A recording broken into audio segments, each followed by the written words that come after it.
There's always some in it. All right, everybody, stand by. Let me add some participants.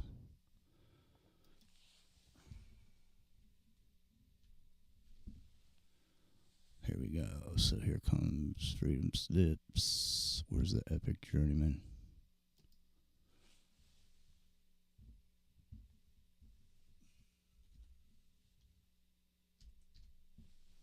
This is the latest I've ever tuned in to Revolution Radio. Here we go. Beautiful. But it comes with the highest costs. We have you, the listeners, and the hosts at Revolution Radio. For allowing us to bring you a platform of free speech.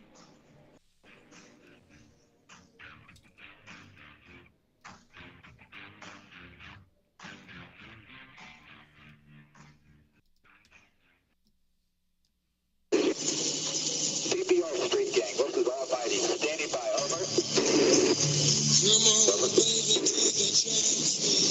street gang, most of all fighting. Standing by, over. Right now, it's 12 o'clock, Americans, another day closer to victory. And for all of you out there on or behind the lines, clock's run out. Wind is blowing cold and dark. On the road and no way out. A broken heart's a smoking gun. On the run. On the run.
Ladies and gentlemen, live from the Broken Down.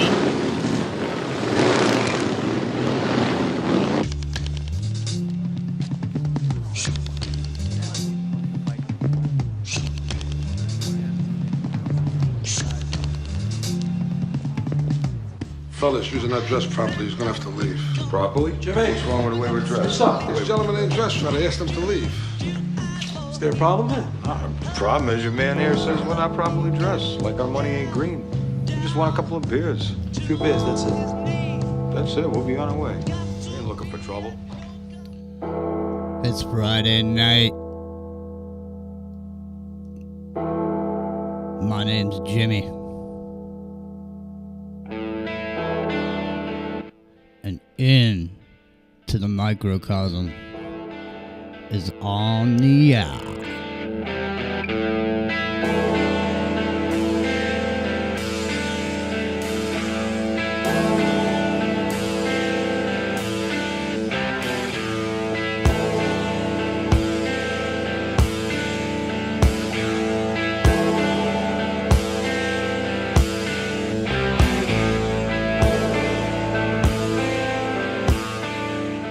Got a good one planned for you tonight. Stick around.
amazing though, just like technology and everywhere, and like the future of what we can do. Like now you can order any food you want and it will come to you. Isn't that amazing? Whatever you want and you just get it. With all the different food order places, you just whatever you want and somebody will bring it to you. It's amazing. Because before, for like 150 years, you could just order pizza. That was the only place that figured out how to deliver food. For some reason, they found the technology early. They were like, yeah, you just put it in a box and then you bring it to the person. And then other food places were like, that'll never work. And then like 2017 rolled around and they're like, oh yeah, you just put it in a box and you bring it to them, it works. Yeah, just don't put the chicken in a pizza box, you just get a different size box, totally works. But pizza, they're always one step ahead on technology. They always are. They're like, because my favorite place to order from is Domino's. Yeah, I like to order there because they have the pizza tracker. Oh, yeah. The pizza tracker is amazing. When you order your pizza, they go, now go check the tracker, and it's just a thing online that just gives you step-by-step instruction of what's happening to your pizza. It's incredible. So you order the pizza, and then you look at the tracker, and it'll be like, John just put the toppings on your pizza. He's pretty excited about it. I'm like, way to go, John. Thanks for doing that. Oh, you're the best, John. And then a little later you check and it'll be like, Luis, just put your pizza in the oven. It's bubbly hot. I'm like, oh, that's fantastic, Luis. Thank you for doing that. I don't know why John could have done that, but I'm glad you're in the game. I'm not going to tell you how to run this business. And then it's like, Sarah's on the way with your pizza. Like, I can't wait to meet Sarah. This is going to be fantastic. I'm going to ask her about Luis and John when she gets here. I really want updates on those guys.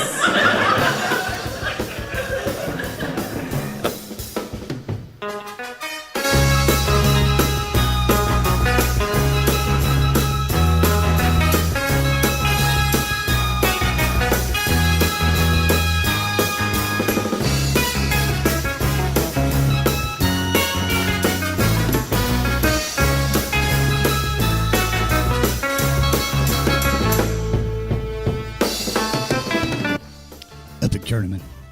Are you there? I am here. Like a flash of light through the dark ocean of mediocrity. It's into the microcosm. Once a week, you can find us here. Revolution Radio, freedomslips.com, the rainbows. Is the sun set over there yet? Epic Journeyman in the beautiful Hawaiian Islands. So you're still go catch some waves if you're a surfer. You can catch probably a good 40 minutes probably. And I'm watching this video that I see every week from the original Hawaii 5-0 from 1968. And there's a particular, I'm stopped dead on a frame right now, and the frame is there's some light fog and a catamaran is going by and there's a rainbow in the distance. And I was thinking to myself, man, the Epic Journeyman, he just sits there every day, and he's got that all around him. And I wonder, do you go out and enjoy the wonderland of where you live, or do you hunker down on your days off inside of your house? It depends on it's raining or something. If it's sunny outside, I try to get out there. Yeah. The sights and sounds, I'm telling you, man, like those rainbows, we get some horizontal rainbows, man. Just it doesn't have a bow to it. Sometimes it's like this weird, like the movie The Final Countdown, but instead of having the green haze, it's a psychedelic, trippy, rainbow colors across the horizon. Well, I'll stop and take pictures and stuff of that stuff sometimes. We didn't even talk about it, but we should have. But I don't know what happened. Something happened, and we got sidetracked into whatever else it was. But we probably got caught up in the bullshit like we talk about, because it's almost impossible not to get caught up in it. It's such a tantalizing, dangling fruit for everyone who has a position to get sucked into. So literally it happens to us on the show. Like, we'll be doing the show, we'll be talking about something, and then all of a sudden, instead of talking about it from a 5,000 foot level, we all of a We're sudden down in it, right? we devolved into the actual conversation, and it diverts us from what we were originally trying to point out, which is the whole purpose of the shit in the first place.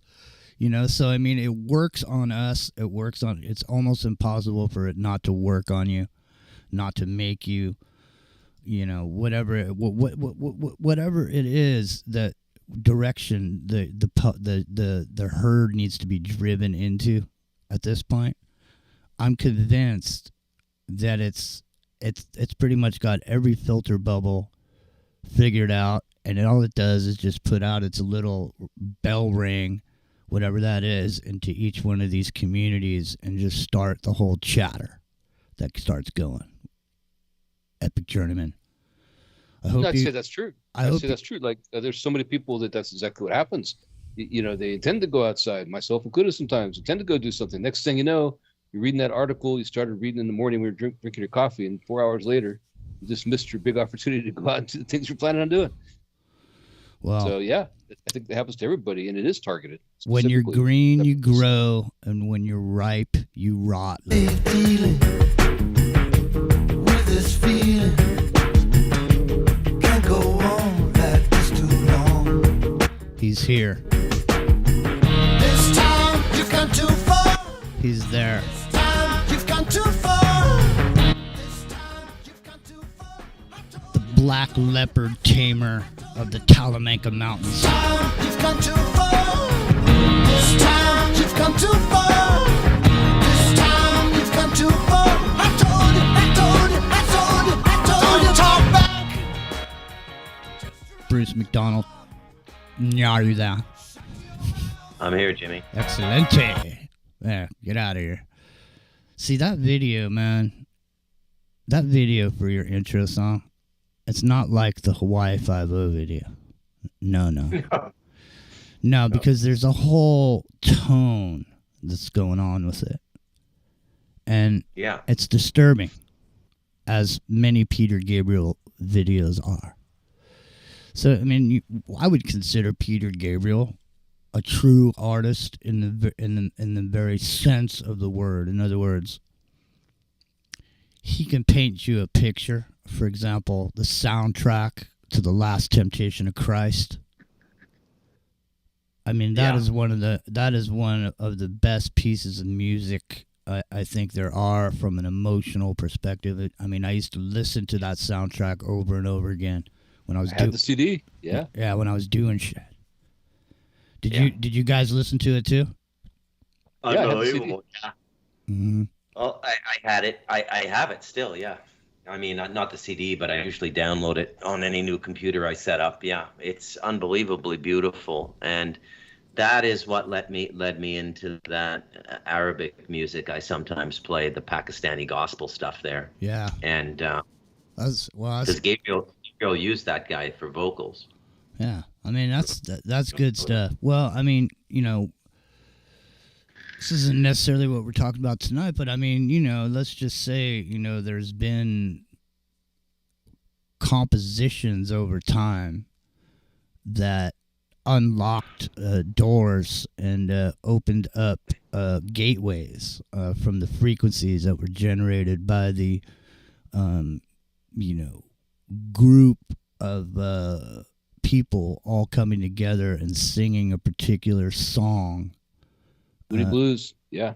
Have a couple. Yeah, maybe even Moody Blues. But I was thinking even further, like thinking about the Gregorian chants.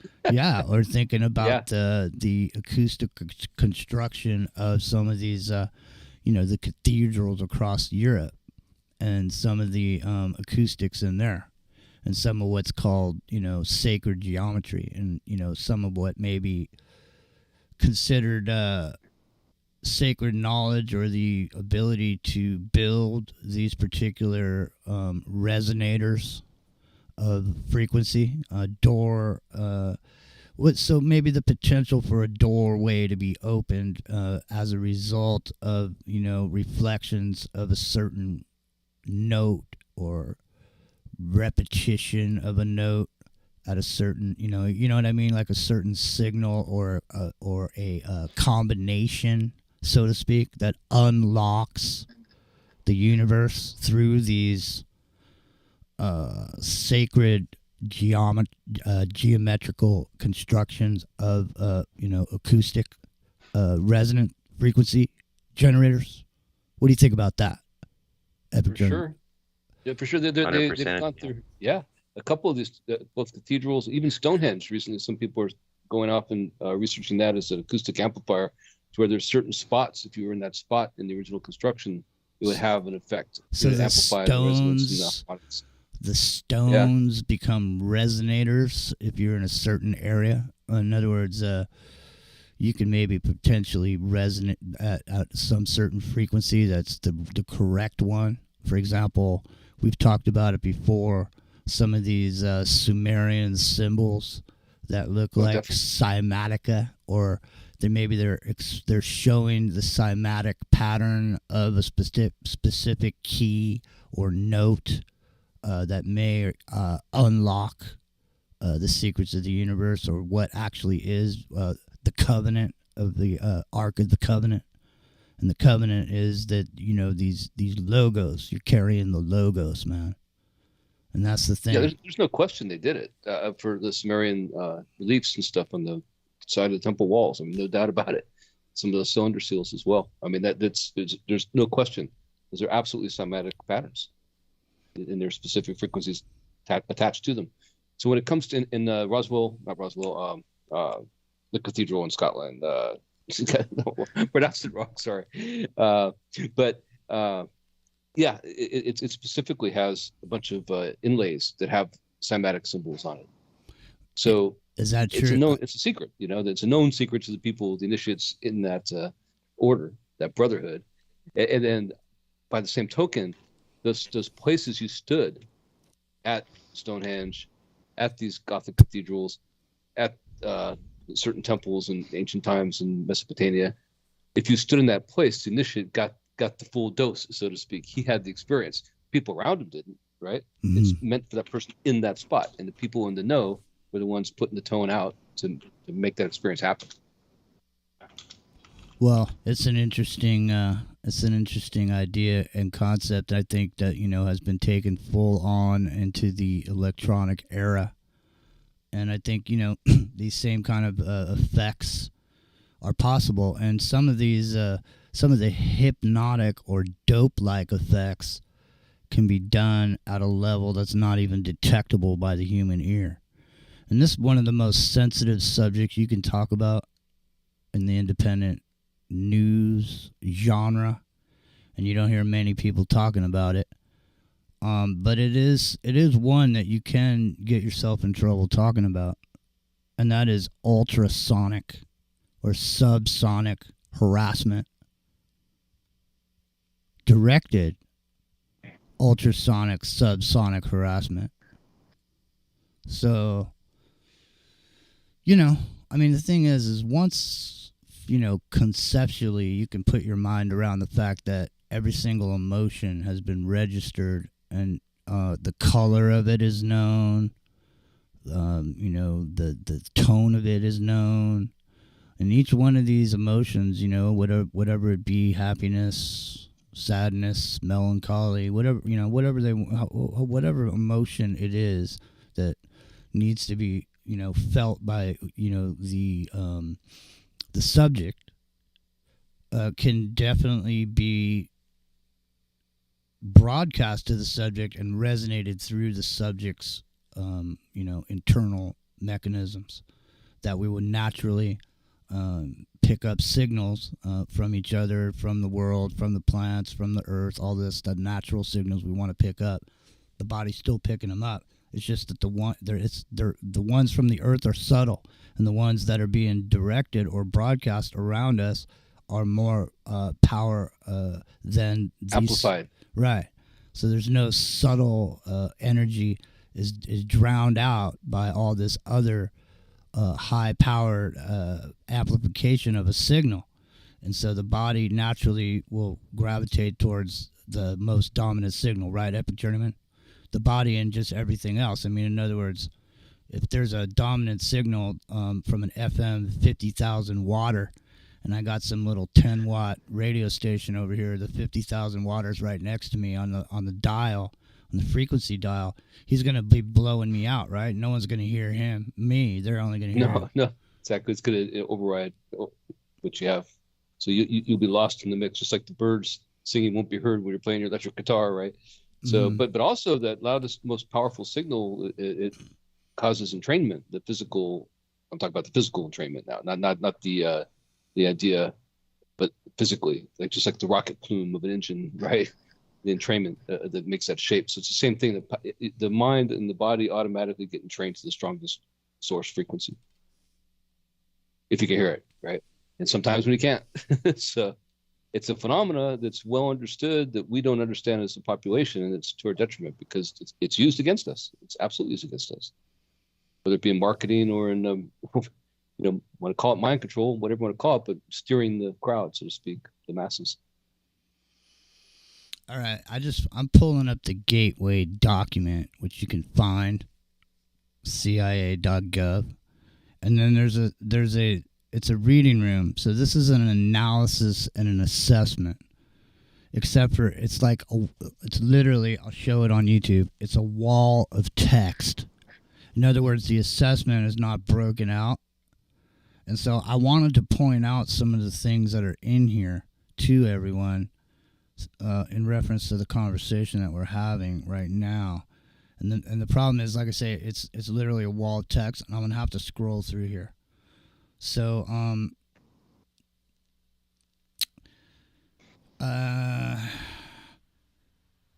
yeah, the thing is, like, we weren't really prepared to talk about this, and I mean, I'd be happy to do it, but I'm gonna have to look at this screen for a minute here, and I can't do that and keep this conversation going. So, one of you guys want to? Yeah, we were gonna talk about Brotherhoods and Comedy a little bit, right? Yeah, comedy. So Brotherhood later. of Comedy. Well, yeah, we're gonna talk about comedy a little bit later, but Brotherhoods is what we were kind of talking about in a moment ago when we were talking about the frequency stuff. Yeah, and that ties into Rosslyn Chapel. That's what I was Right. at Roswell, right? Yeah. It can never recover when you say something like that. You just got to let it go by for a while and come back to it. Mhm. Yeah, so Rosslyn, it's interesting how much information is put there. Like, we're talking about all those ancient things from Sumeria. They're there. We're talking about the Vedic texts. We're talking about the things that are on these carpets, the things that are on these, what do you call it? The mandala, mandala, not mandala. Mandalas that they draw in sand and stuff, the colored sand, that the monks put on the floor, and then just let it go with the wind and vanish. But it's these symbols, and there they are in Rosslyn. Now, why are they there? Like it's like a archive of these symbols. It's obviously for a reason. Those in the know, those in the Brotherhood, do know. Right. So yeah, I mean, it goes up back as long as humanity's been around. And if you go back to Göbekli Tepe, they're there. Some of those are there too. Right. So. And then that Irish cave is of particular interest. There's some glyphs in there that are mathematically perfect in some ways. I mean, they represent calculations that people of that era shouldn't have been able to make. Right? So, yeah, there's all kinds of interesting things saved in stone. And it's no different at Rosslyn. They're there in stone. In masonry, dare I say. What do you think about that, Bruce? Yeah, Bruce, what do you think about that? Because I'm gonna tell you guys right now. I mean, we Scottish one on the panel tonight. Well, I mean, we could do a whole show just on this Gateway process assessment document. Because I mean, the stuff that I'm reading right now is totally great and relevant with the discussion that we're having, but it's a little bit too intense to just throw in here, and I need to find the information leading up to it, which was, in essence, that the human body and the brain will resonate with the most dominant signal. And entrainment, right? Right. Yeah. And they mentioned specifically there. Right. And so the thing about it is that it's not just a bad thing. I mean, you can think about the what we're talking about in a bad way, but also it's a way for people to attain higher frequency knowledge about the universe, and a way to project yourself beyond the plane of existence that we call Earth.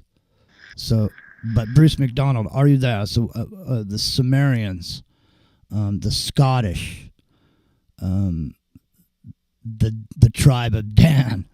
You know, Yeah, so in my cosmology, this epoch we're in now, at least the last 6,000 years since the flood, and there really was a flood, and the flood is midway between the fall of Atlantis and the time we're in now.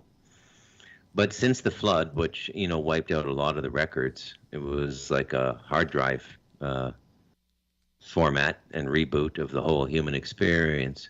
You know, stuff persisted, but really the dominant narrative in the last 6,000 years or so, and I think without a doubt is the Tuatha De Danann. And it really is the start. I think Michael Sarion got it right in his occult research that Egypt got it all from Ireland and Scotland, and then from Egypt it spread to other parts of the world. And Egypt is also a lot older than we know, right? I mean, we just look at it like 3,000 years, but no, I mean, that Sphinx is way older than they're saying it is. So what is this stuff? Well, basically it's magical systems. And magic is just the utility of mind, and it's a higher science, okay? The science we practice now is sort of tool-based, and it's very objective, but esoteric science incorporates thought, feeling, and manifestation, for ritual for manifestation.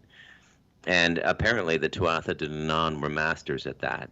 It's all still alive. It's in the secret societies. It's still going on. It's really governing the world now, I'd say. And the dark chapter of it is moving back to the site of the Temple of Solomon, which was also the sacrifice site, which is Tophathi.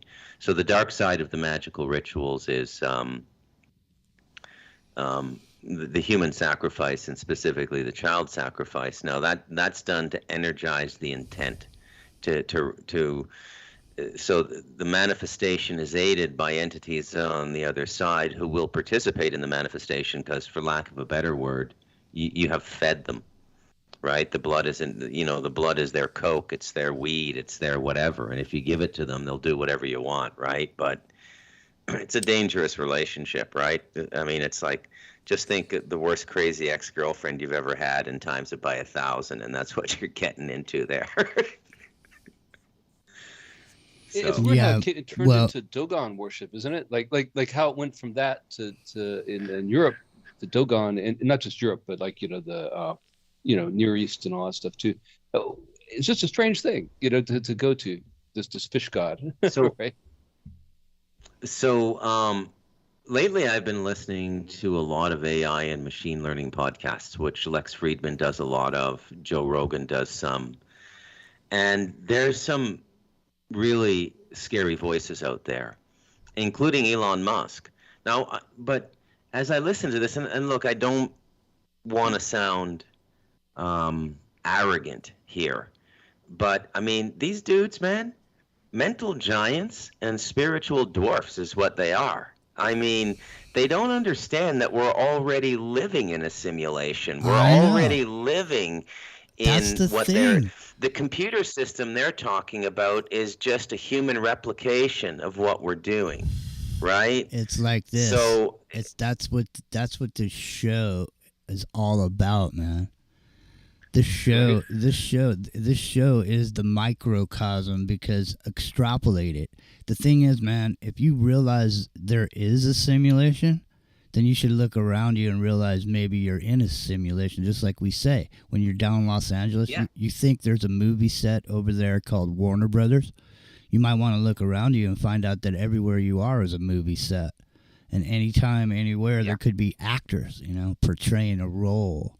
You know, whatever that means, you know, so a LARP is the same thing. You see there's a LARP somewhere else, you better look around you and see if you're part of the LARP, you know?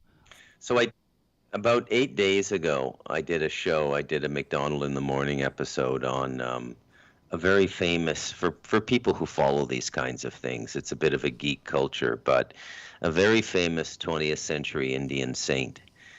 And her name was Amandadayami Ma. That was the accolade they gave her, the nickname. And she was born infused with God consciousness and just sort of developed it and just became an incredible saint in India. Now, these people, although they can do miracles, they don't like to do them because you're supposed to follow the law and the law of the realm you live in. But there was an instance in which she was giving a discourse to a group of people inside a hut in India. And outside in the village, a little girl fell into the well. And in front of everybody sitting in the hut, Ma suddenly became soaking wet. Her clothes, her hair, like she had just come out of the sea. But she never moved. She just went being from dry to soaking wet. And outside there was a big commotion, and the villagers were saying that she dove into the well and came back out with the kid. But everybody in the hut said she never left the hut. So my question to Elon Musk and Yadowski, who's the most cynical voice in AI and machine learning, when do you think the machines are going to be able to do that? And if they can't do that, then how dangerous are they really? I mean, you know, and when you think it out, and I don't know, I must say, on Into the Microcosm, we have a little bit of this affliction too. We seem to favor the stories in the news that are terrifying, and the news in general does this. So there's something about when you take public stage, you go, okay, well, this is serious. I better talk about serious stuff. Well, what's serious? Well, the end of the human race is serious, so I'm going to talk about that. But when you stop and you think about this, okay, why would the AI destroy the Earth?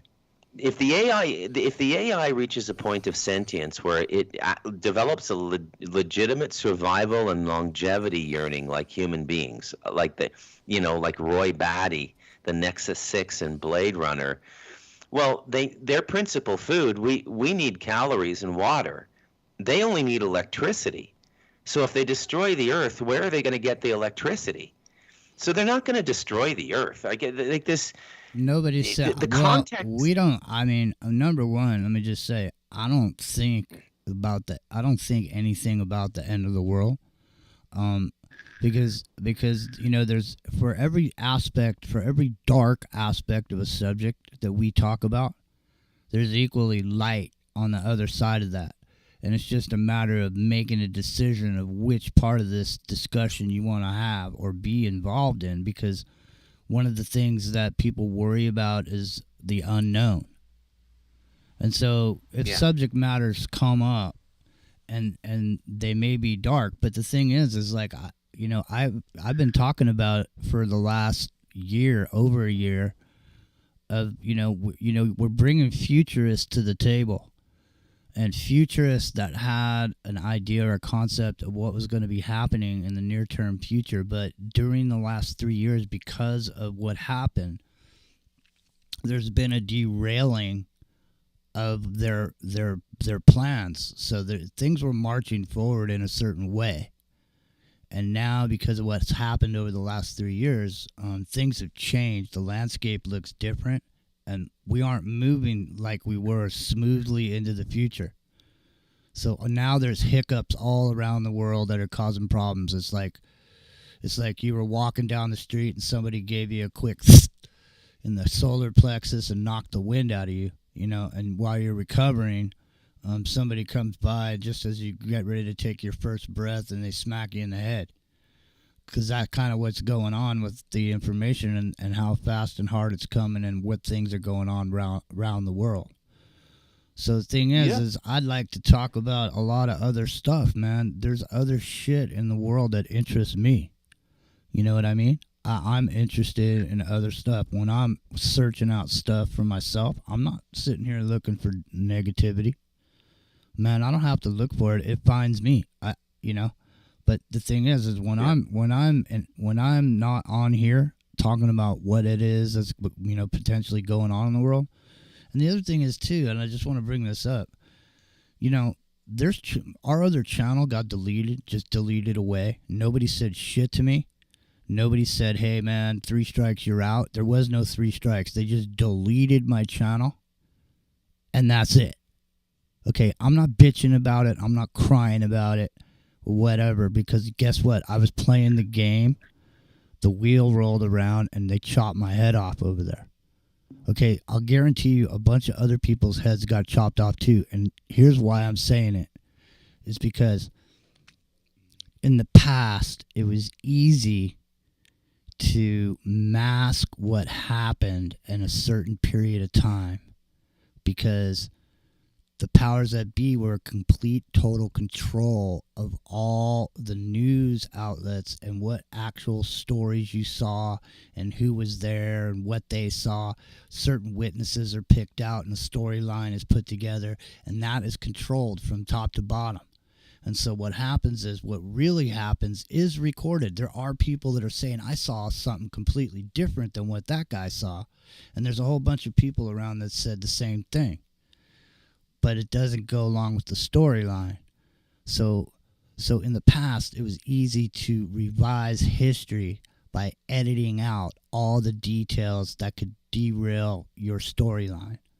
And so what's been going on since YouTube started is now there's people on here making daily reports on news items that are actually going on in the world.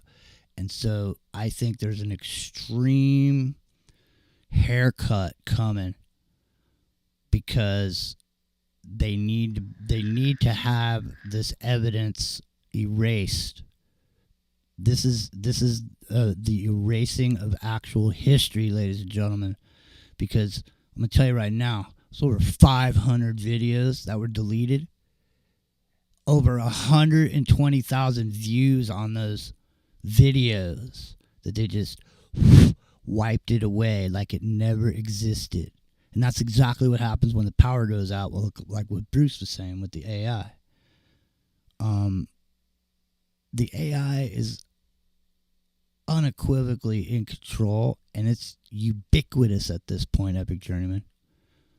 I wanted to point something up about that. About that.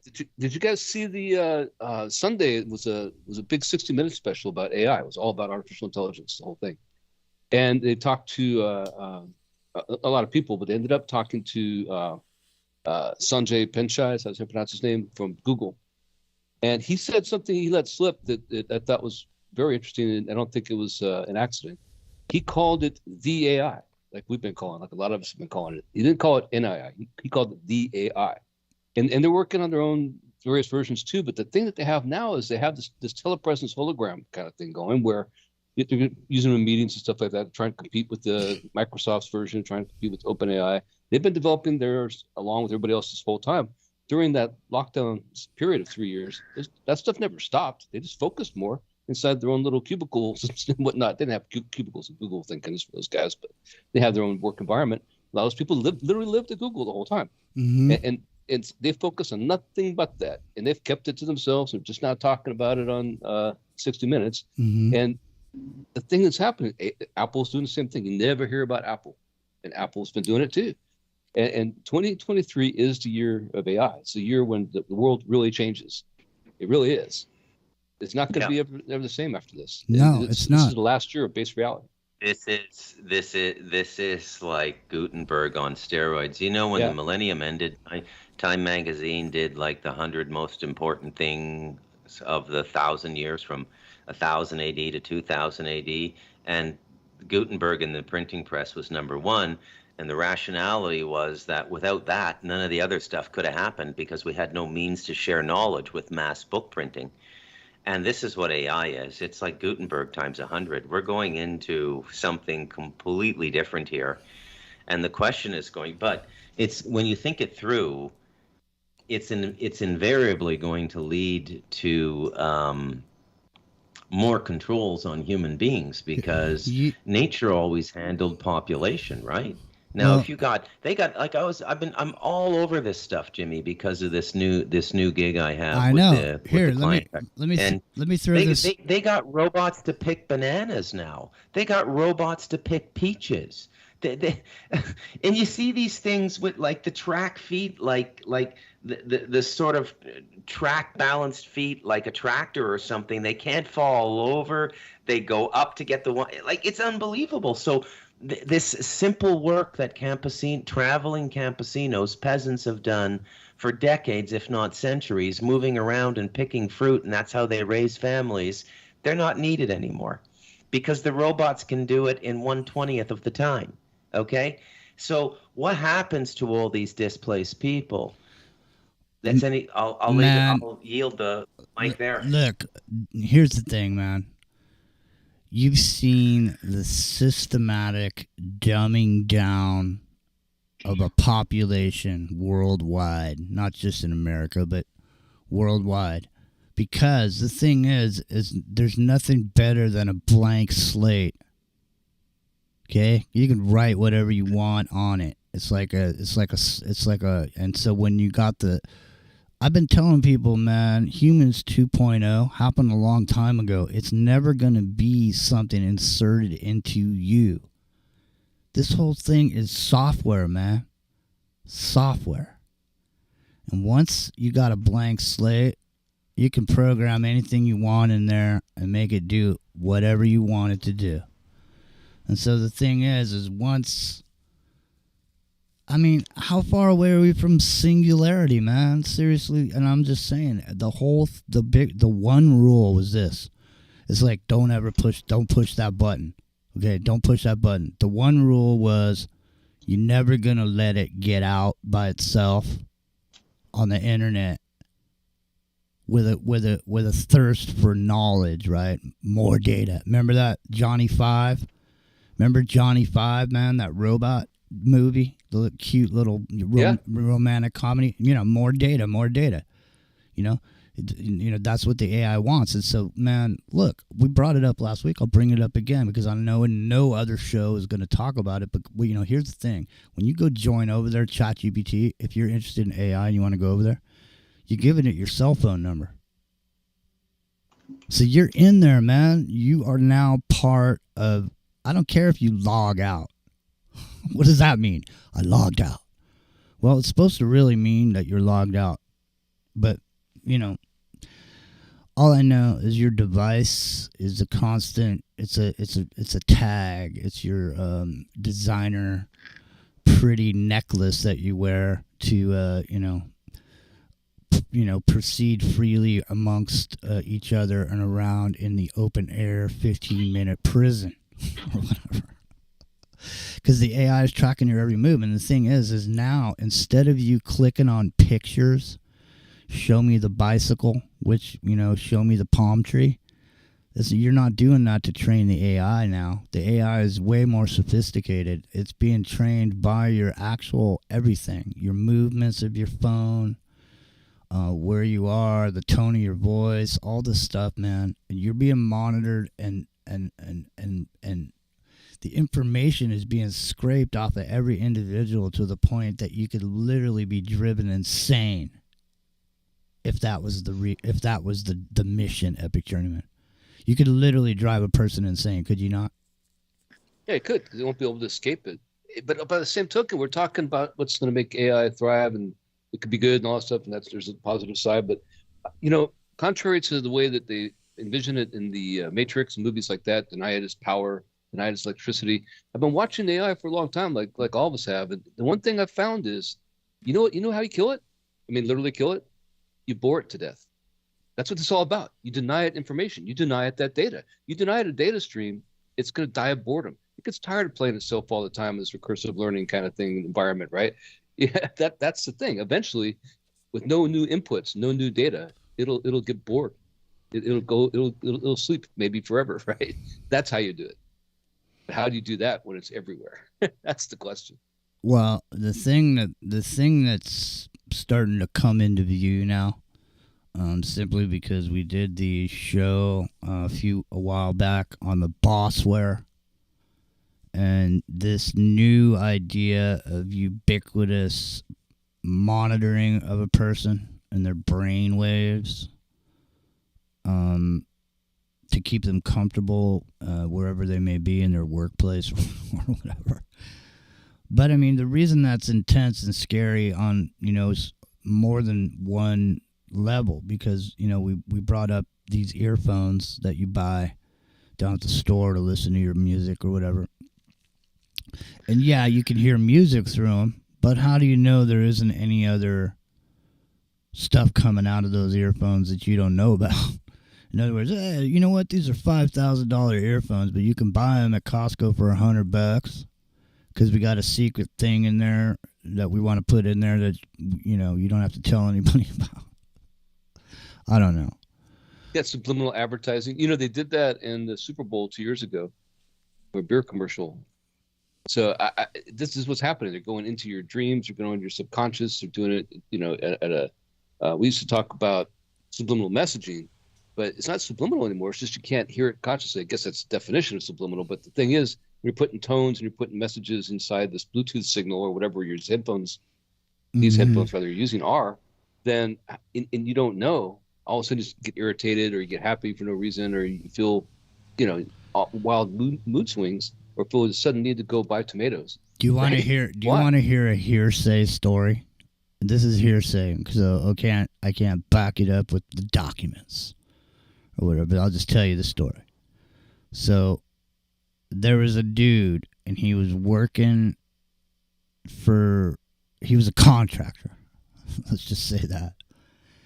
And he was working over in Iraq. Okay. His wife was in America. And so they were talking to each other on cell phones. And so what was happening was this individual was being harassed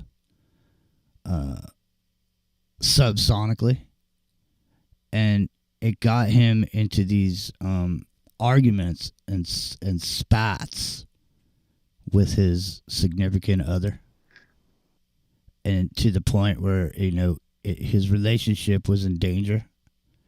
And the thing is that because, you know, it was because his relationship was in danger, it was keeping him off balance psychologically to, you know, do what he was over there to do, his contract. You see what I mean? So, I mean, as far as being able to I mean, you know, just because you get a phone call, so you're receiving, right? And you can make a phone call, so you're transmitting. So your phone is a transmitter as well as a receiver, isn't it, Epic Tournament? I mean, you could be receiving. I mean, you got a sure is right, yeah, right, and you got a Bluetooth setting on your phone, right? So you can use your Bluetooth to connect your phone to other stuff. So I notice when my Bluetooth is on, I notice my battery runs out. If we don't have anything connected to it. Yeah, right. Why is that happening? Yeah, I'm just saying. I mean, you know, there's a lot to the Bluetooth that people don't even consider. But here's the thing: is how do you know when? You only know when it's on because your thing has a little thing that tells you it's on. But just because that's not on doesn't mean it's not on. It just means you can't see it. Just like when I called up and tried to get that 5 gigahertz turned off on my router because I didn't want it. And they said, okay, we'll turn it off. And so they turned it off, and then I went and I couldn't see it. They didn't turn it off. It's still blasting 5 gigahertz. They just made it so I can't see it. You see what I mean? Just because, but the thing is, they didn't realize I had a spectrum analyzer in here, you know, and I did see it. And then I called them back and said, you know, no, I want you to turn it off, you know, and the answer was no. Capital N-O. It's in the Microcosm Revolution Radio, fully listener supported. Come on down, become a supporter. Studio A, Studio B, 7 days a week. You'll find something going on. If you don't like it, something else is on another studio, and it's like the weather. You know, like right now, this show is here, but a few hours from now, it's going to be Jer Bears late night. So something else, something different, and it's always a fun overnight with Jer Bear. So make sure you stay tuned for that. Become a patron over there. FreedomSlips.com is no longer the website. It's revolution.radio where you go, and that's where you'll find it. So come on down. Support the free speech that's been going on for 12 years. You know, and I'll guarantee you, I wouldn't bet my life on it, but I would be willing to guarantee you that for the last 12 years, every one of those years, people thought the end was going to come. And it didn't. And we're still we're still here. So the thing is, what Bruce was saying earlier about the AI and why would it kill us, that's what I'm saying. I'm saying, why would they want to kill the business that they have going on here? The thing is, we talked about the replicator and a creative society.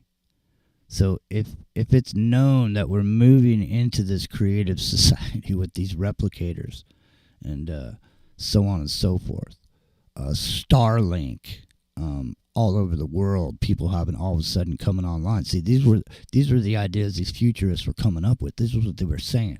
They were saying, yeah, and this is where we are right now. But think of how fast we're going to grow when all of a sudden there's Starlink or something like it that puts people online and puts brains online that weren't there before, who have ideas that no one has even considered, or come at problems from a different way, that all of a sudden they solve issues, that maybe we could just transform the world. This kind of the idea, the positivity that some of these people were talking about.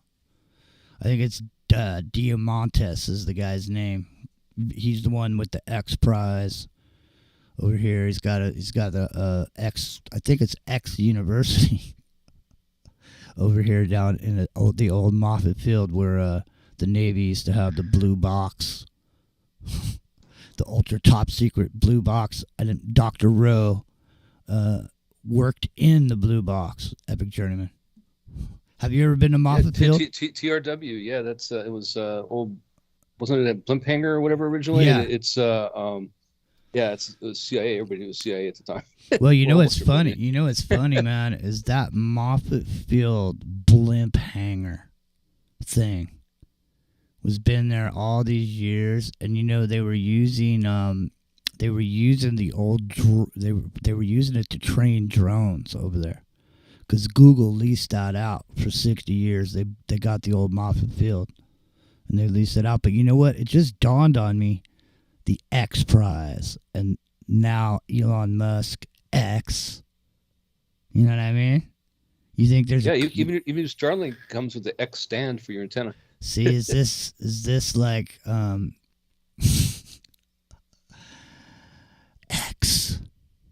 Come on down, get your X.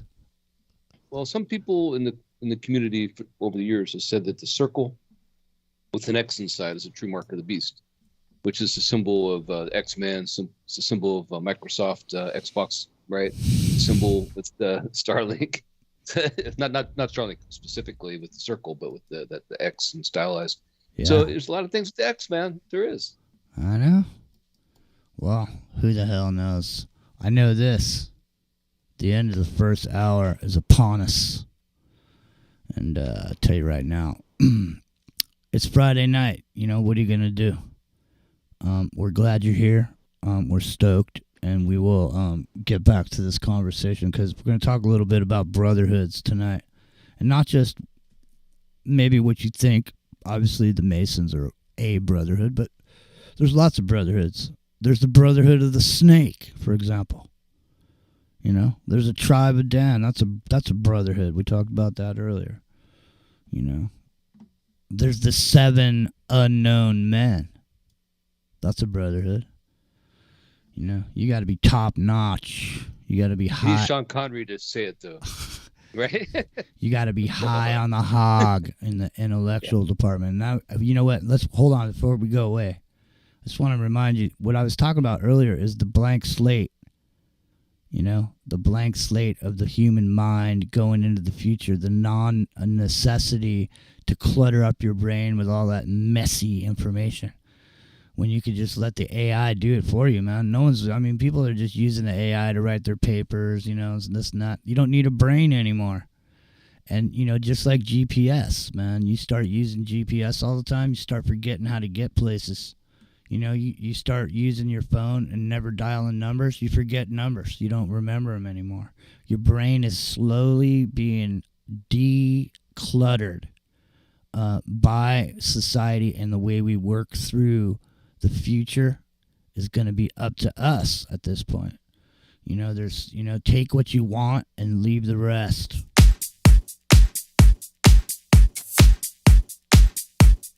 It's into the microcosm.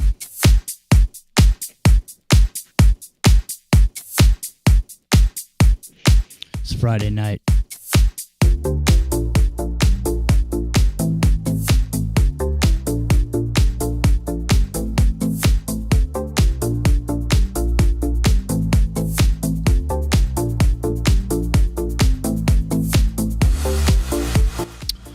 We'll be right back.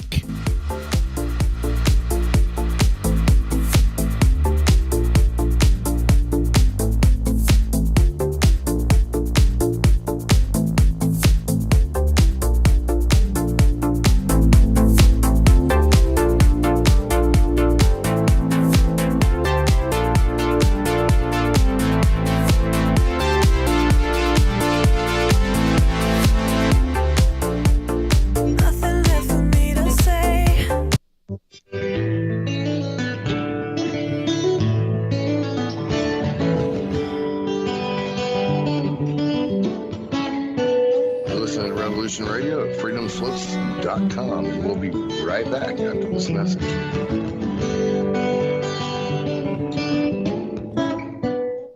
Hey everyone, it's Barbara Jean Lindsay, the Cosmic Oracle. If you have questions about your past lives or future plans, need answers from the cosmos about your love life or career, or just want to keep your finger on the pulse of the planet, check out my show, The Cosmic Oracle, here on Revolution Radio at freedomslips.com.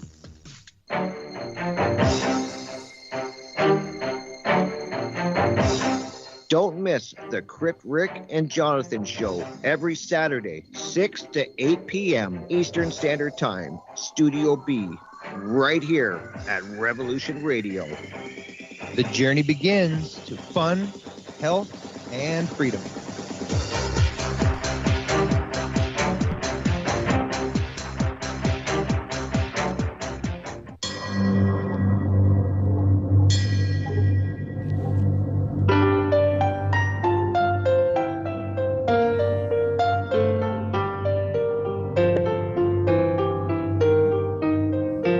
Did you ever feel that things were not quite right? That everything was just ever so slightly askew? Do you have, to paraphrase Morpheus, a splinter in your mind? If you're interested in hearing the latest information about UFOs, the paranormal, ancient cultures and structures, monatomic elements, longevity, fantastic discoveries in science, download it to your brain, then tune into us. Hi, I'm Dave. And I'm Mackie. And we are Shiny Side Out, Sundays 2 to 4 a.m. Eastern. See you then. Revolution Radio, freedomslips.com. You don't need to expect us. We're already here. Hi, this is Robert Stanley.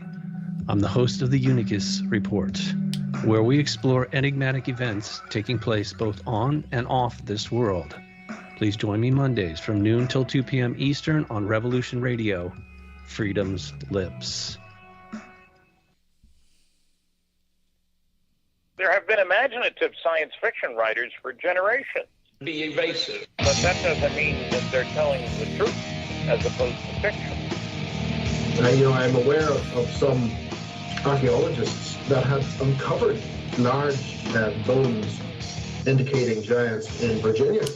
Genesis chapter 6, verse 4, there were giants in the earth in those days, and also after that, when the sons of God came unto the daughters of men, indicating that there were giants before the Nephilim. And sons of God, plural. They weren't talking about Jesus coming down and No, that's right. Yeah. Uh-huh. I'm Steve Crawford. Join me every Tuesday night in Studio A at 6 p.m. Eastern for Factor Theory Live. Find us on www.revolution.radio. Great guests and great stories. What do you believe?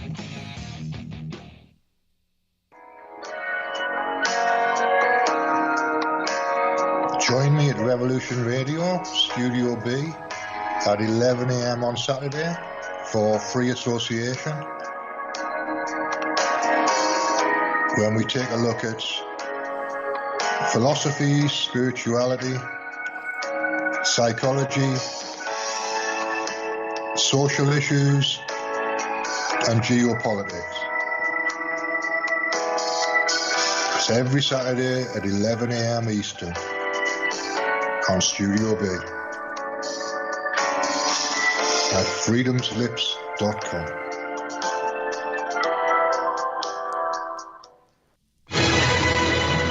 I want to thank everybody for listening to Revolution Radio at freedomslips.com, the one place where information never sleeps. Revolution Radio. All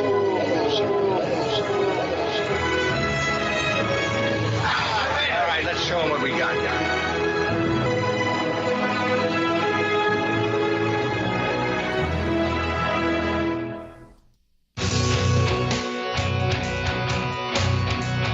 All right, thanks for listening while we took that short break here at Revolution Radio, freedomslips.com.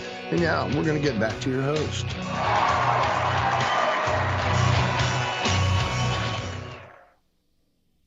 It's Friday night. It's into the microcosm.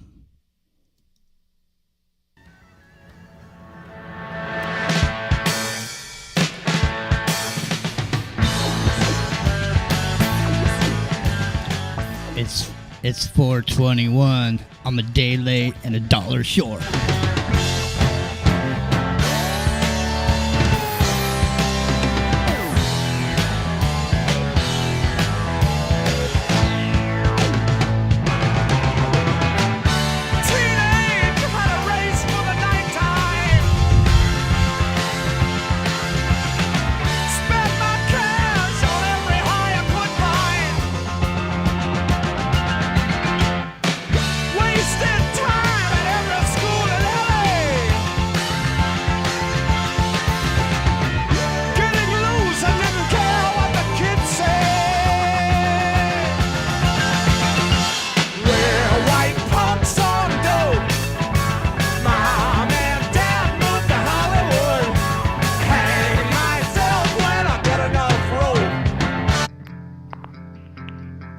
Hey, check this band out called Snow Patrol.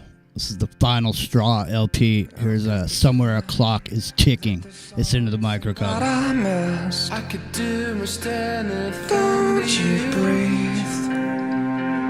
Don't you breathe. I could do most anything. Something happened that I never understood. I could do most anything. You can't leave. You can't leave. I could do most anything to you.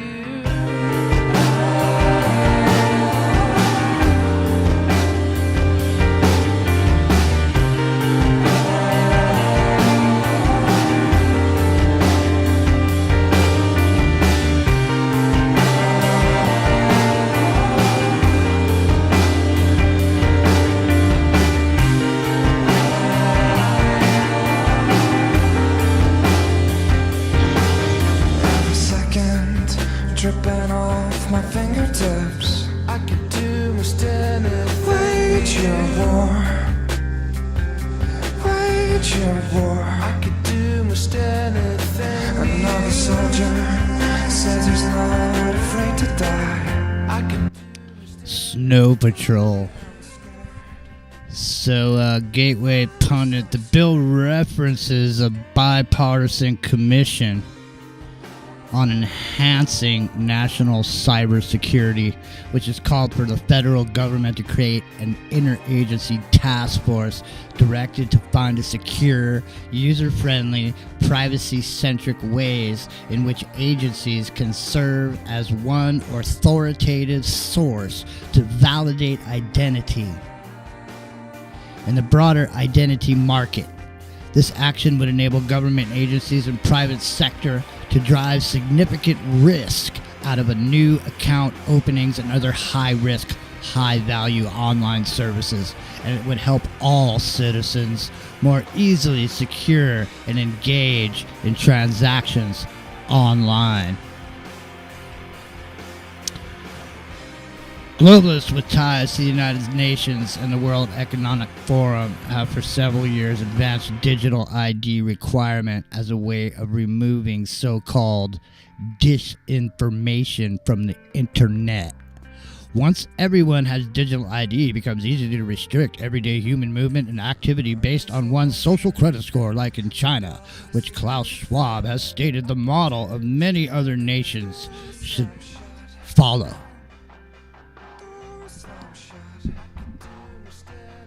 Well, I don't normally like Gateway Pundit because it's just a guy on his blog, right? But that particular thing is correct, because what's going to happen is anonymity has to go away. We've talked about it for years. It has to go away. And there's going to be something like a watermark that's going to be a personal identifier for everyone. It has There's to another name for happen. that in the Bible, you know. It has to happen, and it doesn't matter if you don't like it. That's the thing. The thing is, man, you're either going to lean into it, man, and take control, because I'm telling you, the only way that the people are ever going to get any kind of type of voting control is to have positive ID, to where you can vote from your phone if you need to. And it needs to be quantum. It's not, man, the one thing, the part of your information needs to be in that other space, not either here nor there. It's not a 1 or a 0. Okay, it's over there. And the only one that has access to that other piece of it, the key to unlock it, is got a quantum computer. The AI, yeah.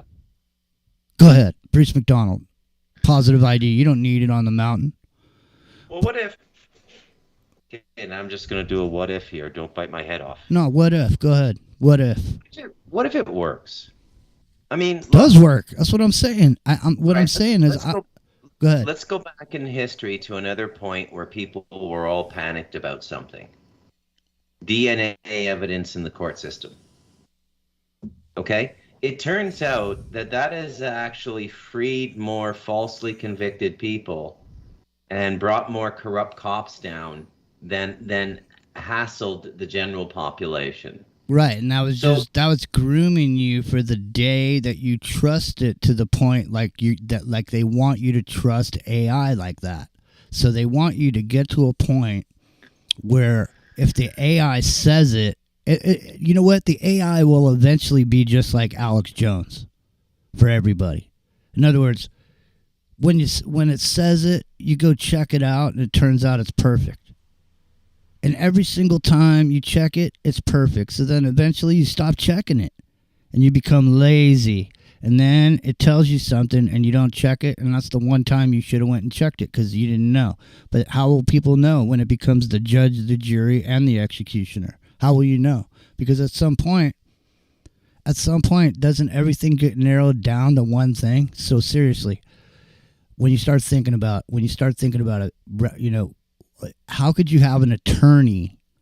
How could you have an AI attorney in court going against another AI attorney in court, presenting a case to an AI judge? When all three of the parts of that equation have access to all the cases in law that have ever existed since man has recorded it, and could pull case history out and show, how could you even get to a point where there would be no jury of your peers at that point, would there? Because would it be a jury of your emojis or whatever? I mean, would it be a jury of emoticons? Some nameless, faceless person from somewhere just judging you on the internet? How could we proceed in a situation like that? Would you have to give up? Would you submit ultimately that the AI is the only one and true power, the only one and true unbiased judge of anyone, who doesn't judge by color of skin, only judges by the offense? And what is the offense? Well, we don't know. In the future, it sounds like the social credit score is going to be the offense. What about that? What about we talked about the Halo? Go get your Amazon Halo, because you know what? The tone of your voice just wasn't right when you were talking to your wife. You didn't think it meant anything, but she took it like something else, and your watch can tell you and help you. I mean, in the future, it'll say, hey man, a little bit of electronic shock at a certain moment when you do something wrong is helpful, Bruce. It's helpful to have a little bit of an electronic shock that comes from your watch on the back of your watch. It just gives you, remember those old hand buzzers? Remember those? You shake somebody's hand, you got it in your hand, it goes zzz. You scare the shit out of somebody. Remember those? It'll be like that, only there'll be a subtle electronic blast into your wrist bone, teaching you that you've been bad. And then if you're really super bad, your phone just goes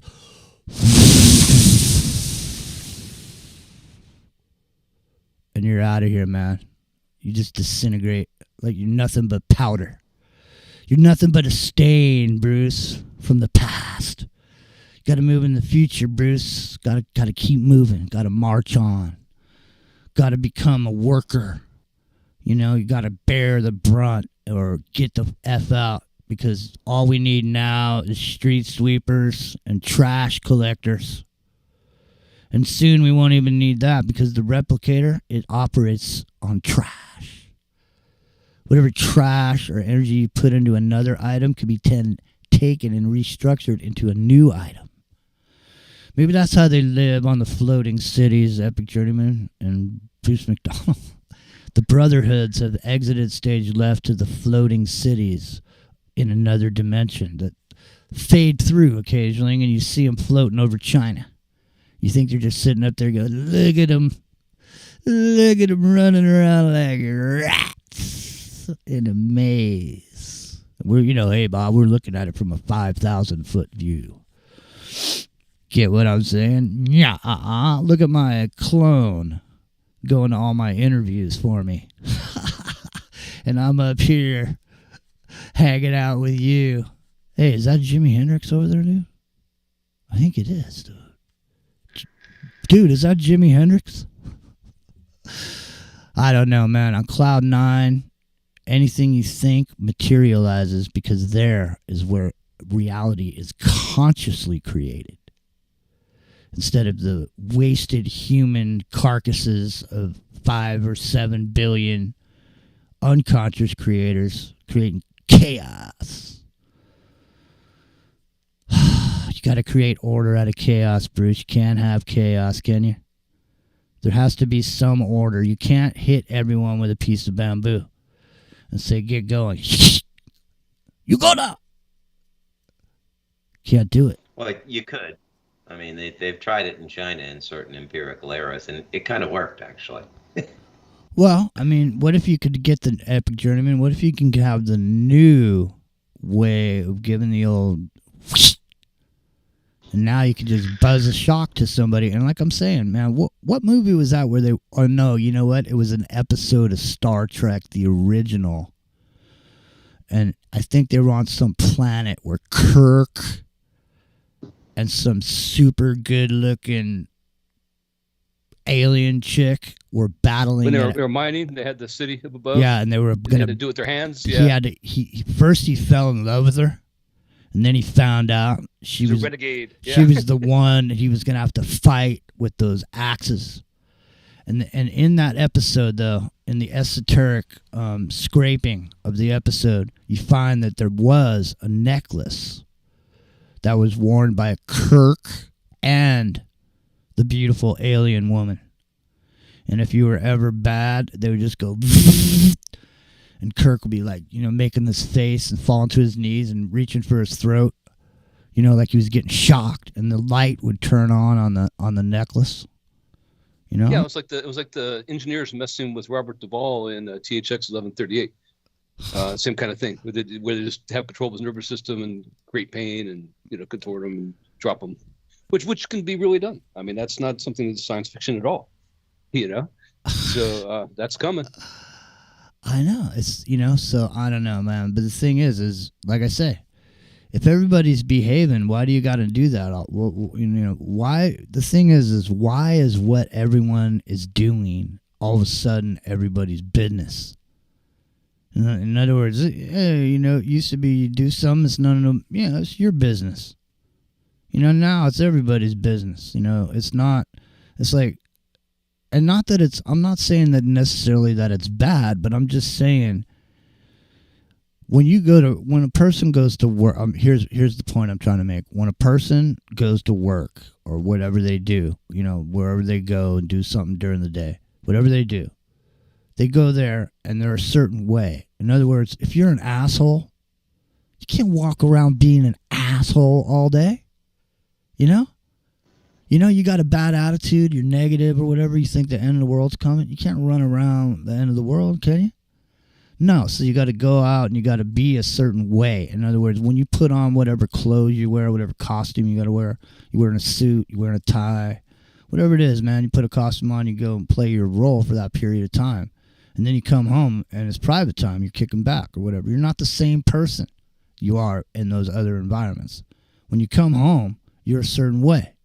Now, some people may not care because the way they are when they're at home is exactly the same way they are when they're at work. Doesn't matter where they are, they're always the same way. So, but if you're into this, having to go somewhere and wear this mask and play this role for a period of time when you come home, see, in the future there's not going to be no that separation anymore, because everything is everybody. Remember, everyone belongs to everybody, right? So right, Huxley. Right. So and so that's all part of this, right? So in the future, you got to be okay with, in other words, there's no point when you can't. It's the panopticon. The social credit system is the very panopticon we've been talking about for a decade, man, to describe exactly where prisoners act right, because there's a tower in the middle of the prison that can see into every single cell, and it has windows on it, and you can't see into those windows. You never know if someone's looking at you. And so taking that and extrapolating it out into the internet and into what we're talking about, it's the same idea. Bruce McDonald, Epic Journeyman, are you that? Epic Journeyman, what do you think? Is this not the panopticon? Yeah, I mean that's what's going to happen, is that you're going to be. It's I hate to use the term, but it's a Pavlovian effect. You never know if someone's watching you, and so because of your social credit score and because of that, you alter your behavior, right? Because that's what we're saying. And then when you argue with the AI so many times, let's say, you can't win because it has access in a millisecond to what it takes you 5 minutes to think about, right? So after a while, you get conditioned, a conditioned response. That's what I mean. It's Pavlovian, where it's like the panopticon, where you'll just stop arguing. You'll just accept it as your essentially your overlord. That's right, because that's really what it is. Right, because if you don't act right, you're gonna pay the consequences. So there's no more. The thing that's hard to swallow for people is the fact that there's no more getting away with shit. So the thing is if you're not straight up, if you're not straight up, then people are going to know about it, and it's going to be public knowledge, so that you get judged and ridiculed within your social circles, and you get people sniffing away from you. It's like even being involved with you, if you're some renegade or whatever, and you got some social credit score, it's like you end up on the slow train, right, with your buddy. Right, yeah. But here's the point. Listen. Here's the thing. Let's say there's a group of people and they're all in a social situation, and so right now, I'm just saying right now, the way things are, they're in a social situation. So two people could meet up in that social situation and hit it off and want to be friends and stuff. But unbeknownst to one of those people, one of the people in the two people has bad credit. In other words, something happened, their credit's no good or whatever. But they could have a bad credit score and still function in society without anybody really being hip to it. In other words, no one is looking at you and going, knowing what your credit score is, and then deciding whether or not they're going to be your friend or whether or not they want to go out with you or whatever it is. So the thing is, in the future, it's going to be like that. That's going to be the trade-off for positive identification is going to be. You know, it just occurred to me when you're saying that one of the first victims, one of the first things that's going to suffer for that is humor. It's humor, because you make a joke, AI doesn't know if it's a joke. It checks your credit score, knocks you down, another couple of numbers there, right? It didn't appreciate that it was it was humor, right? Next thing you know, you told one too many bad jokes. You're like Lenny Bruce, and you're getting written out of existence. Yeah, man. That's a bad example, because they did that to him without AI. Yeah. Well, I know. I'm just imagine if they had it, though. See what I'm saying? He would have never. You would have never even heard his name, because AI would have found him after the very first moment he said it. The millisecond after he said it, you broke community guidelines, man. I was gonna bring that up too. I've come to a conclusion that the AI judges talking. It relates to talking as to information. So, in other words, when it saw so many wolves that were in snow. When it sees a dog in snow, it calls it a wolf, because it sees the snow first and doesn't consider the dog, and assumes that, and makes an assumption that it's a wolf. So it's the same thing when the AI, it's hearing talk on our channel. So it says there was whatever community guideline was broken, there's misinformation. So I say back to it. It says you want to protest it, and I say, yeah, I'm not talking in relation to them taking the channel. They just did that. But this was just in the past. So they said they gave me a strike for some video from 3 years ago. Where we were talking about something, and so they said they gave me the strike. They deleted the video, and they said it was misinformation. And I said, well, what is information? The thing is it's people talking. How is that? Because people talking, does that mean I'm giving information? How do you discern what's information and what's comedy? How do you discern what's information and what's sarcasm?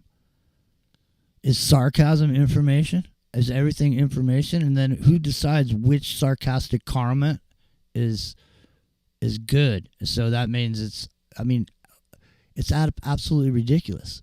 So the only thing I can come up with is that the AI thinks all talk is information. So anything you say on the YouTube can be considered information, and it can be divined as misinformation because somebody decided, or the AI decided something. Right? Go ahead.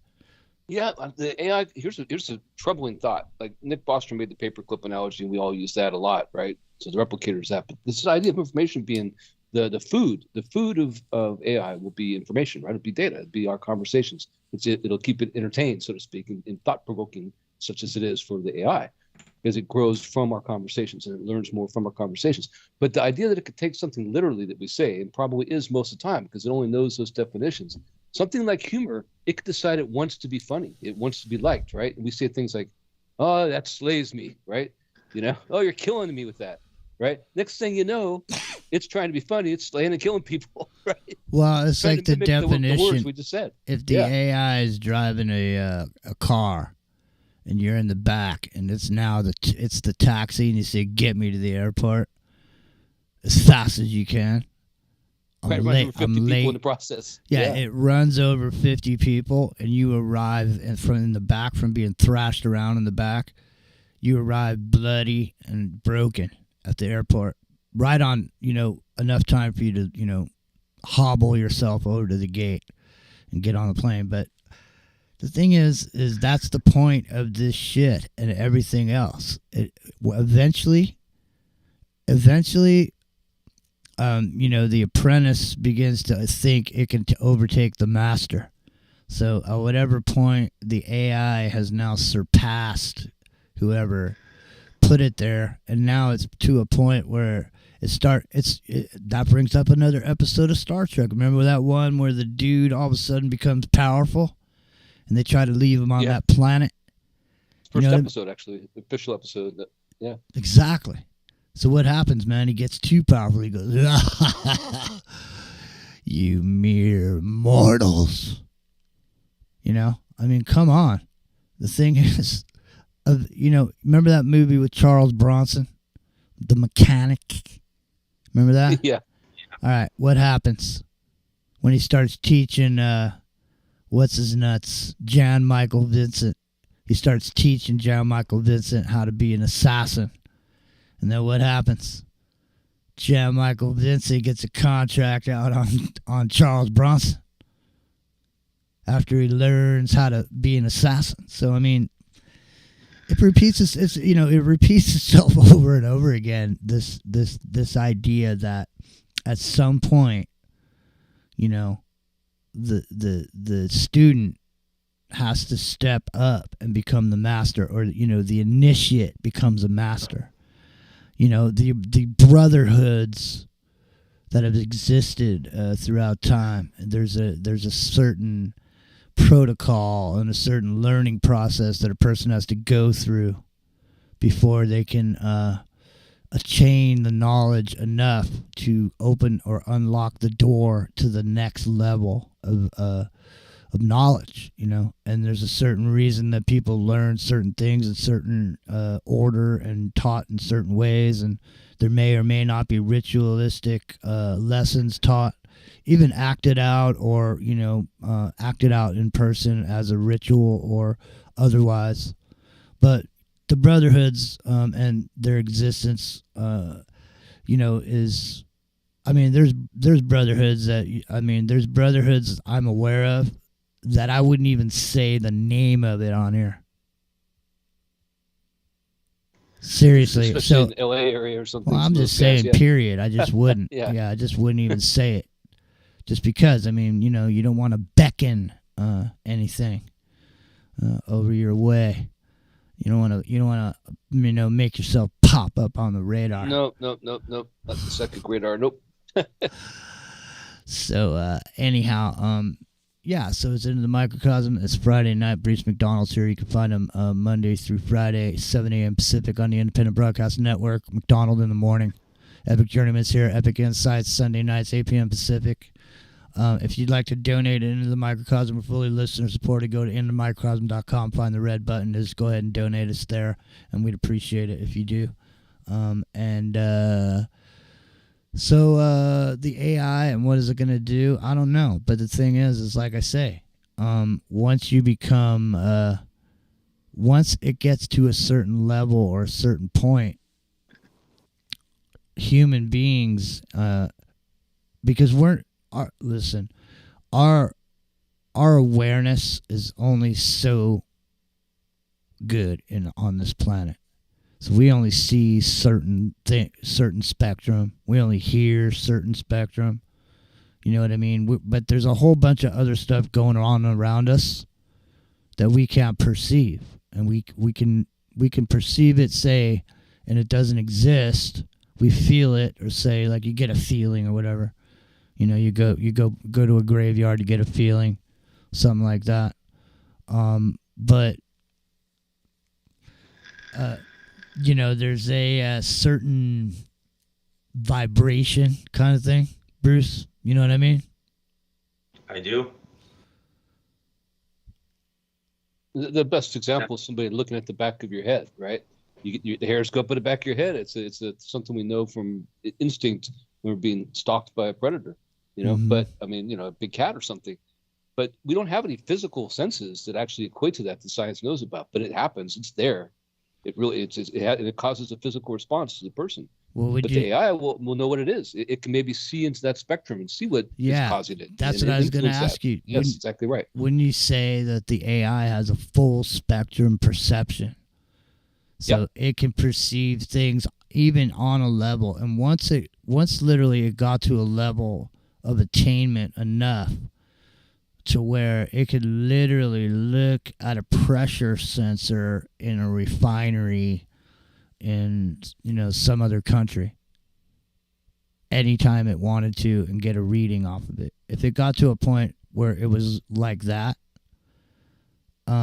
it's literally then beyond that moment is the beyond the moment of control. I mean, when is singularity, man? Are we in the time of singularity? Epic Journeyman, Bruce McDonald. I think so. Has singularity arrived? Go ahead.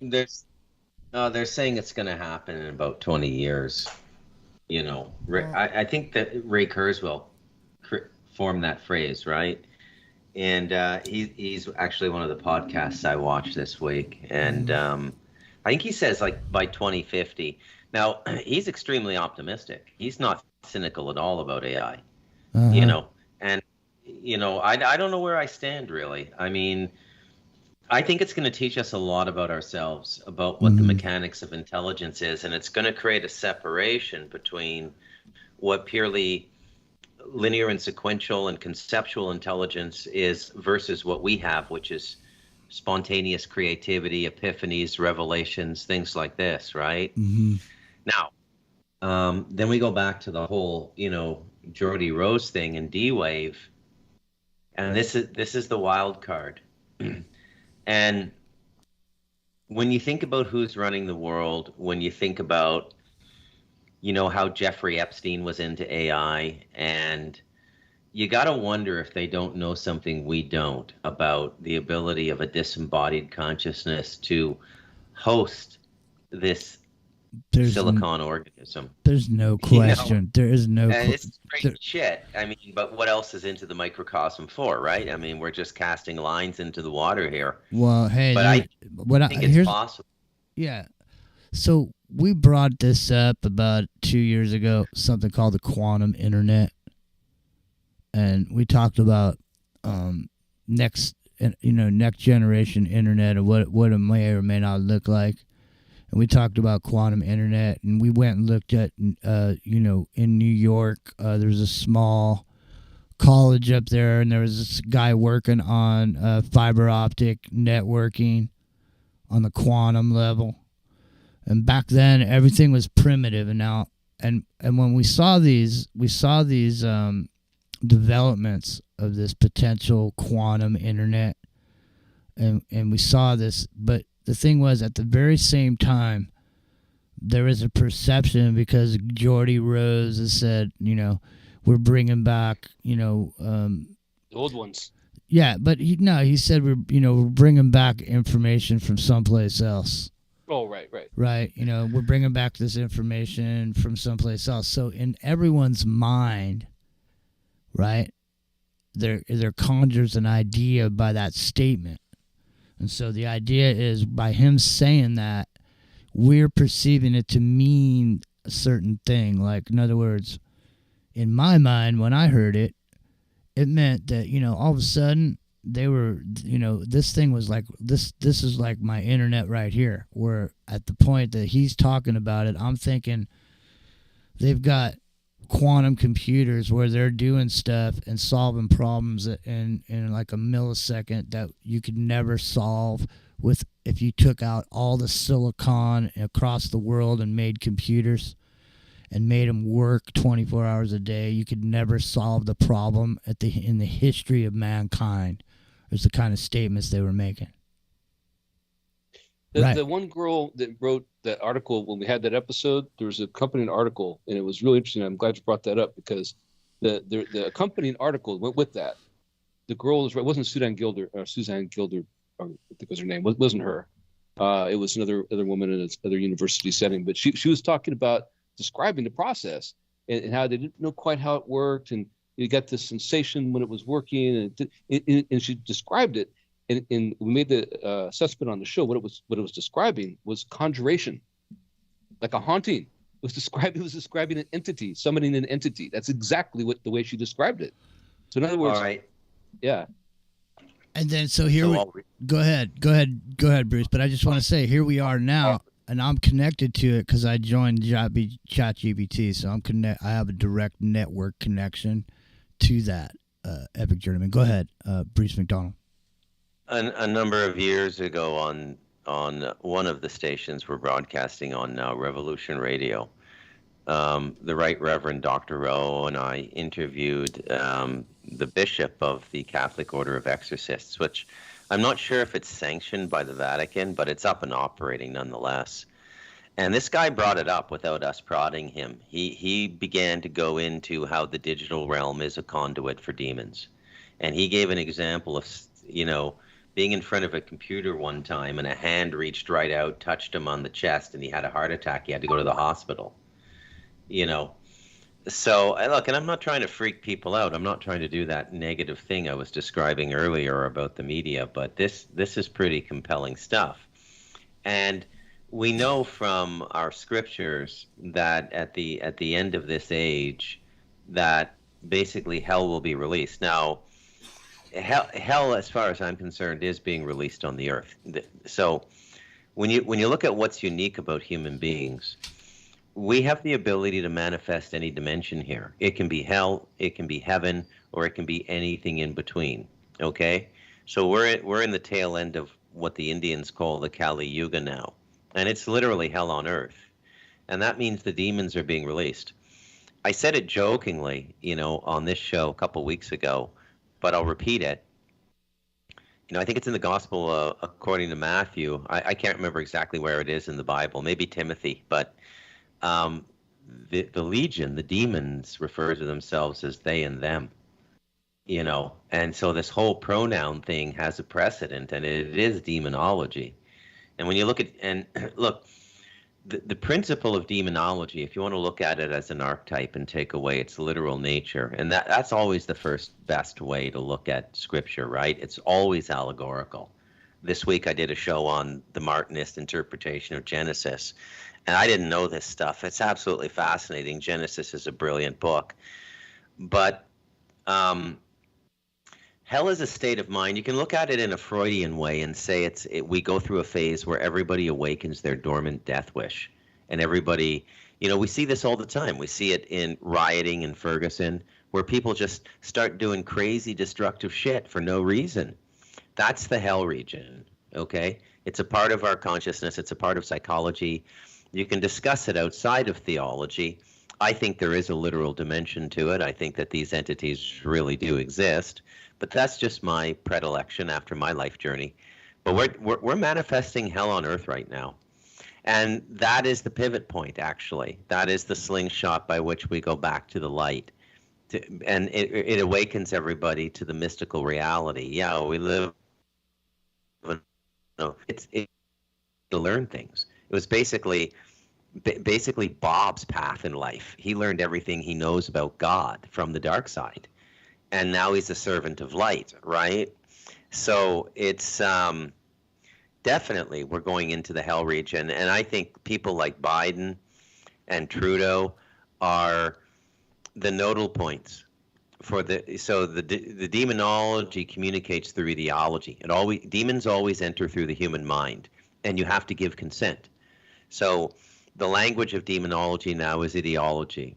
Ideology is a virus. It's not grounded in natural law. It comes out of unnatural environments like city-states. It's patterns, right? So I mean, yeah.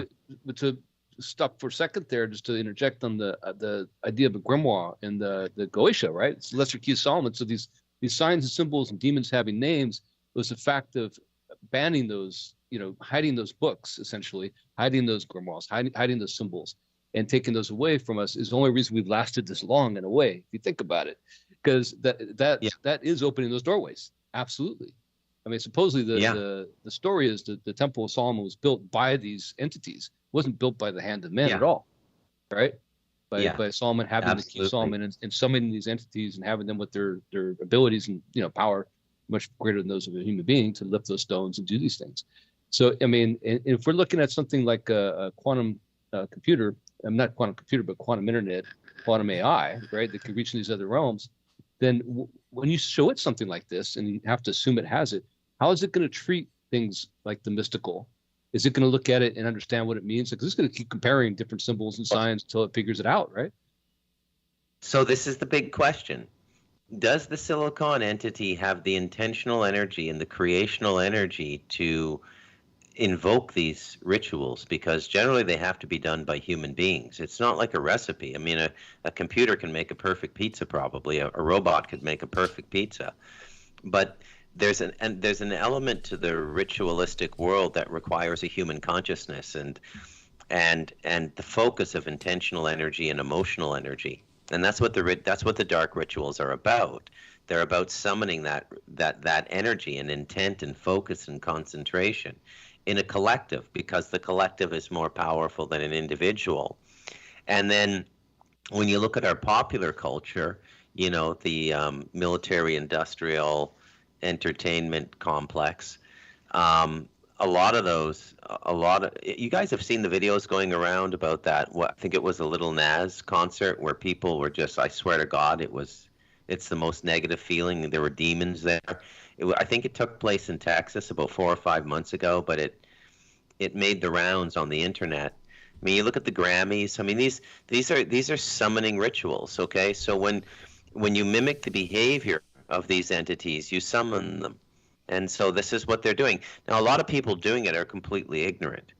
But ignorance in when you're doing something really negative out of ignorance, it's generally because you're possessed. Okay, so well, not only that, but the thing is you're doing something. If someone gets you to do something negative, you do the negative thing. The thing happens, and the karma's on you. But the person that influenced you to do that is free of the karma associated with the action. Mark Passio 101, the karma's on the action doer, not the order taker, not the order giver. And this is the scary part about the institutional world we're creating, right? I mean, look at the incentive. Look, there's a whole backstory to the trucker convoy in Canada, and people are starting to write about it, blog about it, and do YouTube videos about it now. There has been this vindictiveness in the Trudeau government. They have bankrupted numerous trucking companies that allowed their trucks to do this. Okay? Now, the government, the last time I checked, in a free society, was in the business of stimulating economy, not destroying it. So, and then you look at what, you know, I said this when Trudeau got in. I was the first person to say this on radio in our group of people. I said, Trudeau is the #1 guy in North America now. Whatever this organization is, he's higher up that totem pole than Biden. Yeah. Biden is just mimicking Trudeau now. That's what I'm with you on that 100%. Because I think Canada Australia. I think the are a couple of the darkest places now. Like Canada and Australia are really the leaders in the destruction of the Western world. Well, I think the North American Union is definitely a distinct possibility. But, I mean, we've talked a couple years ago about this particular bill. I'm calling it a bill only because I can't I don't know what the name of this particular thing was. I can't recall it right now. But this was a worldwide effort to return all lands to native peoples. That's UNDRIP, buddy. The United Nations Declaration on the Rights of Indigenous People. Right. I brought this up too. Going big time, and they took like thousands of square kilometers away from multi-generational Costa Rican farming families and gave them back to the Bribri in the south, a little south of where I am. So you know what I'm talking down by the Panama border. Jimmy, there was just a story today. There was a story about like a 17-year-old native girl that was gang raped and murdered by Costa Ricans. That's the level of enmity now between the natives and the Costa Ricans. And this was all facilitated by a UN court. Right. And I've made this point before on air. Smaller countries like Costa Rica don't have the latitude and the power base to ignore the United Nations because they get a lot of money from the United Nations. Well, here's the thing about that. So I'm really glad that you have actual information relating to it that's real world.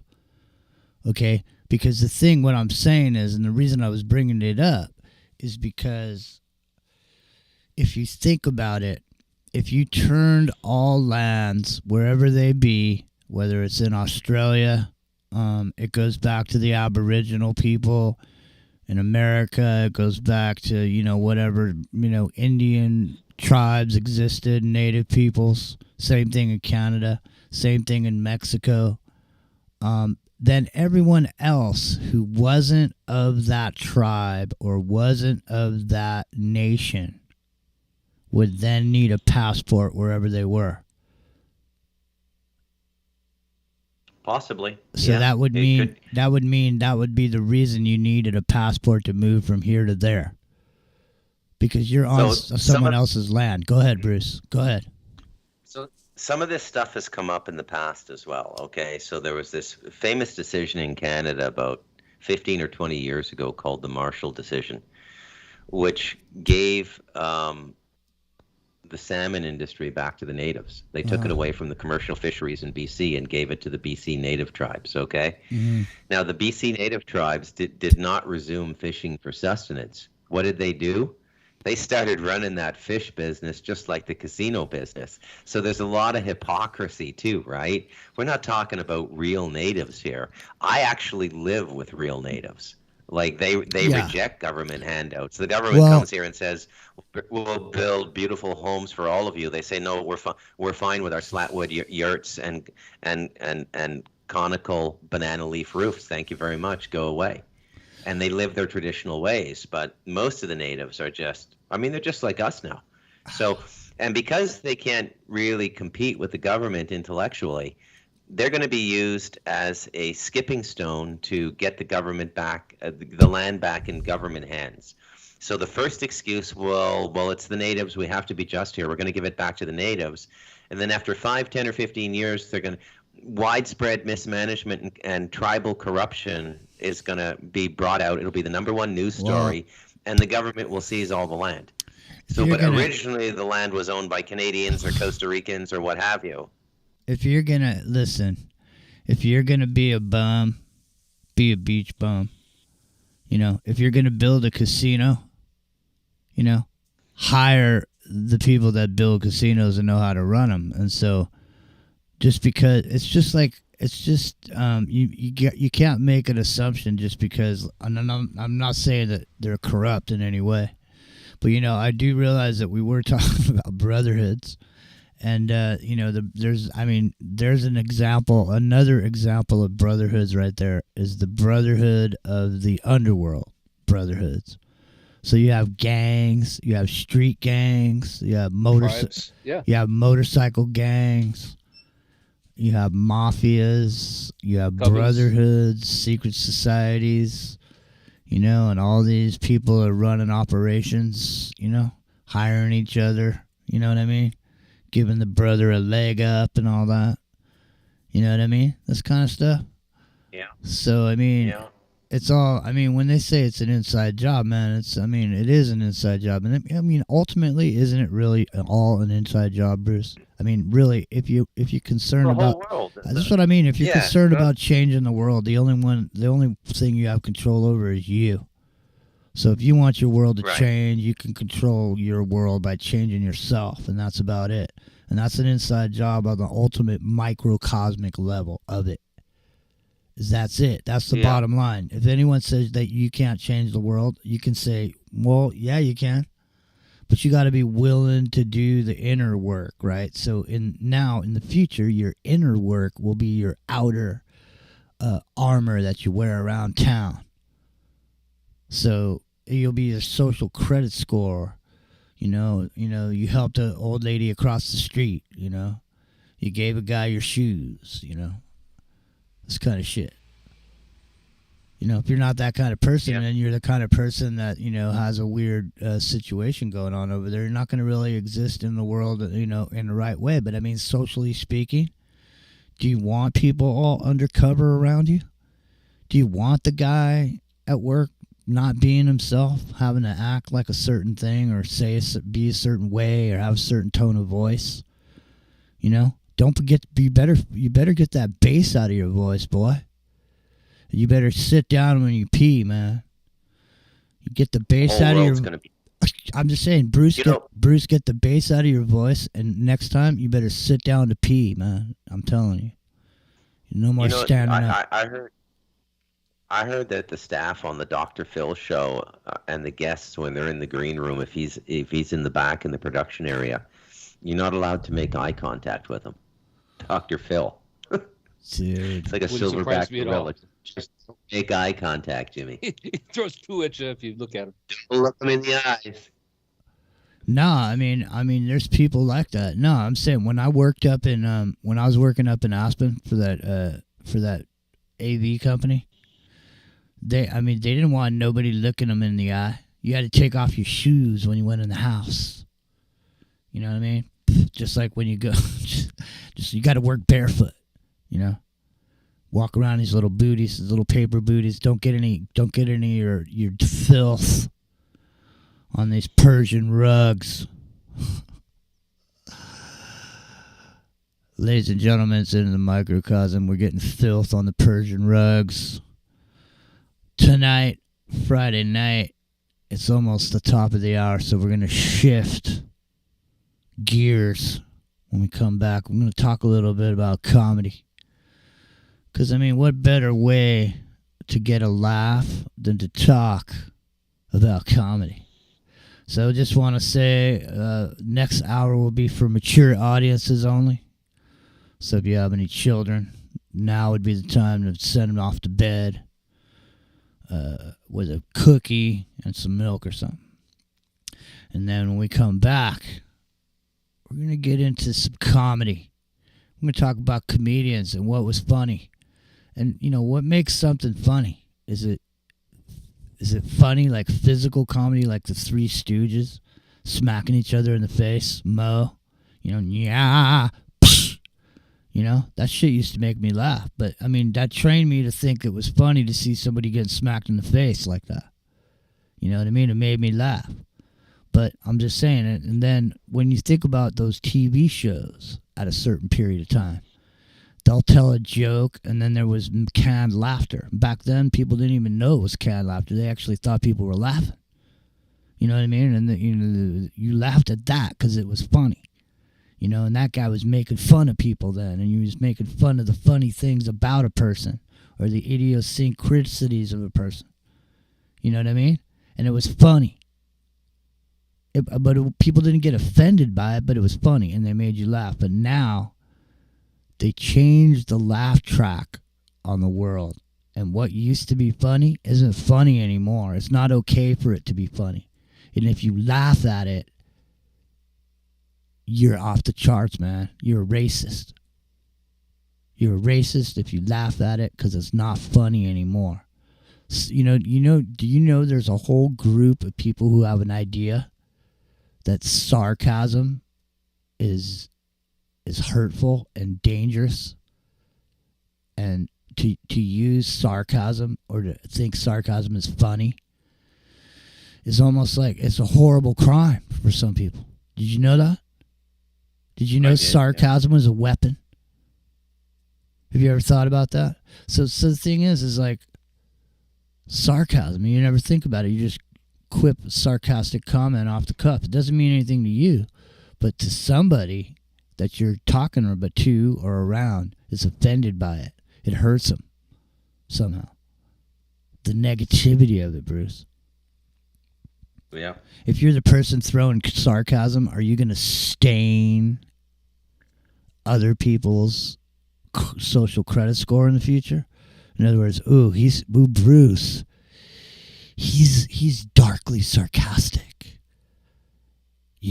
I can't associate with him because it gets funk all over my social credit. Damn it, man. I was up with Bruce and he made that racist comment, and now I got a ding on my score. Man, I got to stay away from that, Bruce. McDonald's, 7 a.m. Pacific, Monday through Friday on the Independent Broadcast Network.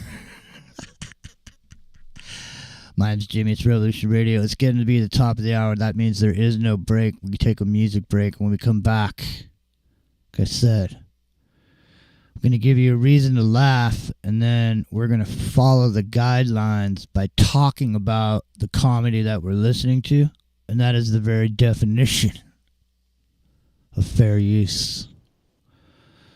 So, hopefully the algorithm, I'll see if I can meet up with it and go out back and smoke a bowl with it and try to chill it out so we can get through some of this dynamic comedy of the past that might be a little bit sarcastic. It might be hurtful and offensive to some.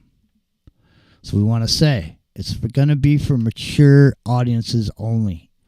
So now is the time. When we come back, it's going to be adult conversations for adults, and that's it. So get your kids, go put them in wherever they go. Tell them a quick 5-minute bedtime story, and hopefully they'll fall asleep, and you can come back and listen yourself to the adult humor and conversation that used to be just taken right off the cuff, man. You can just hear it right on TV. You could. If you had closed circuit TV, it's into the microcosm.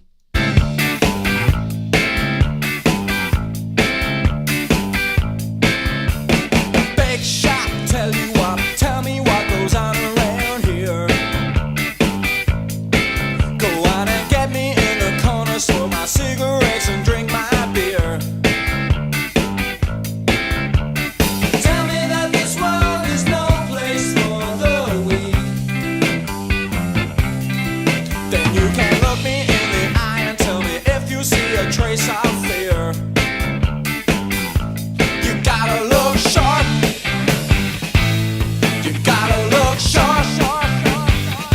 And you gotta have no illusions. Just keep going your way, looking over your shoulder.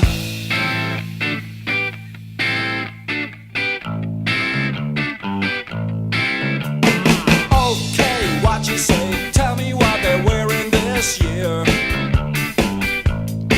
Go on and laugh at me, 'cause you don't see that I got something going right here. Say I'm just a dreamer, say I'm just a kid. Well, Ace, shut your face, maybe you will see or hear. You gotta look sharp. You gotta look sharp. And you gotta have no illusions. Just keep going your way, looking over your shoulder.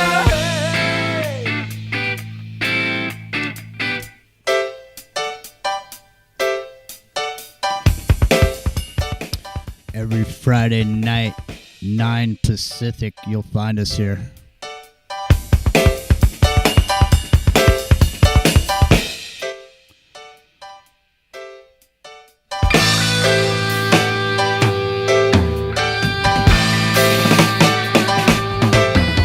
It's another microcosm.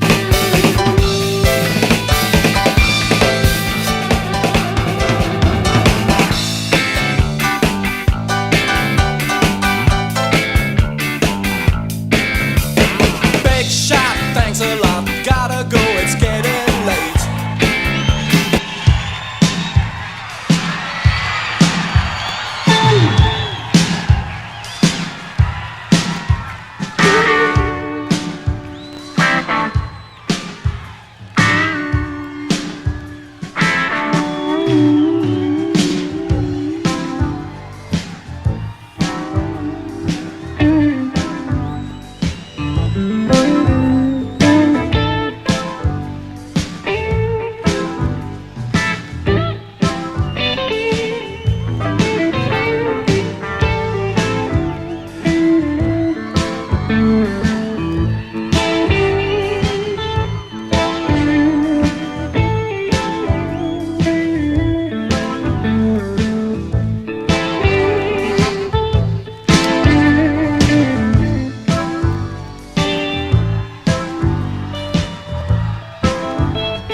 From 1985. I guarantee you Tom Petty just snorted some blow.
Those days are gone, Jack. I like that a lot. There's no sense in pretending. 'Cause your eyes give you away. Something inside your spirit like I do. You said, oh, there is to say.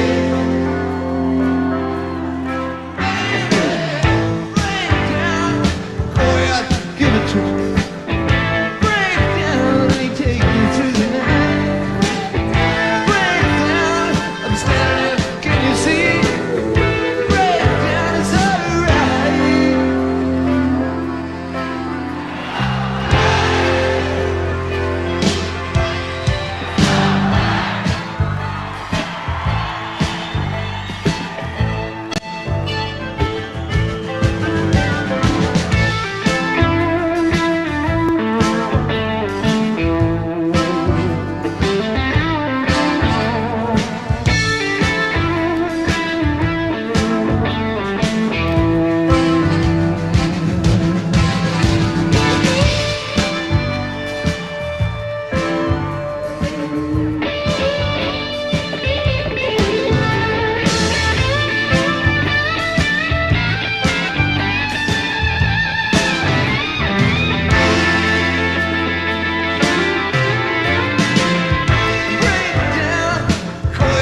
Give it to me. Break down, they take me through the night. Break down, now I'm starting, can you see? Break down, it's alright.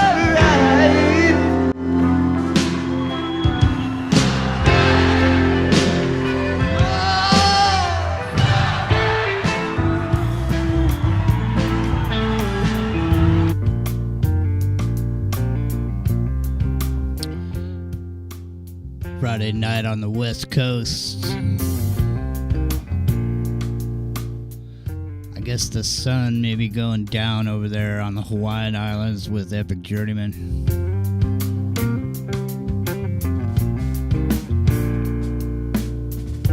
Here with Bruce McDonald. Thanks for being here.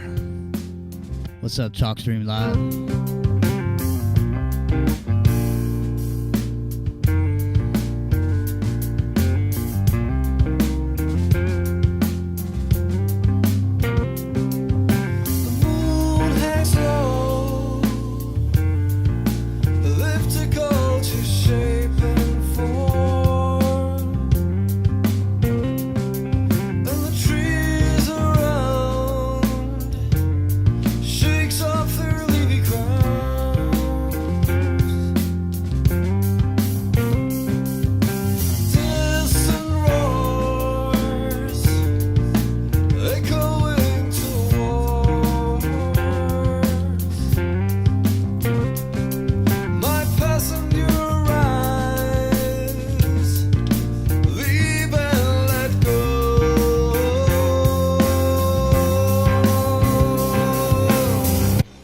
Every Friday night, 9 Pacific, you'll find us here.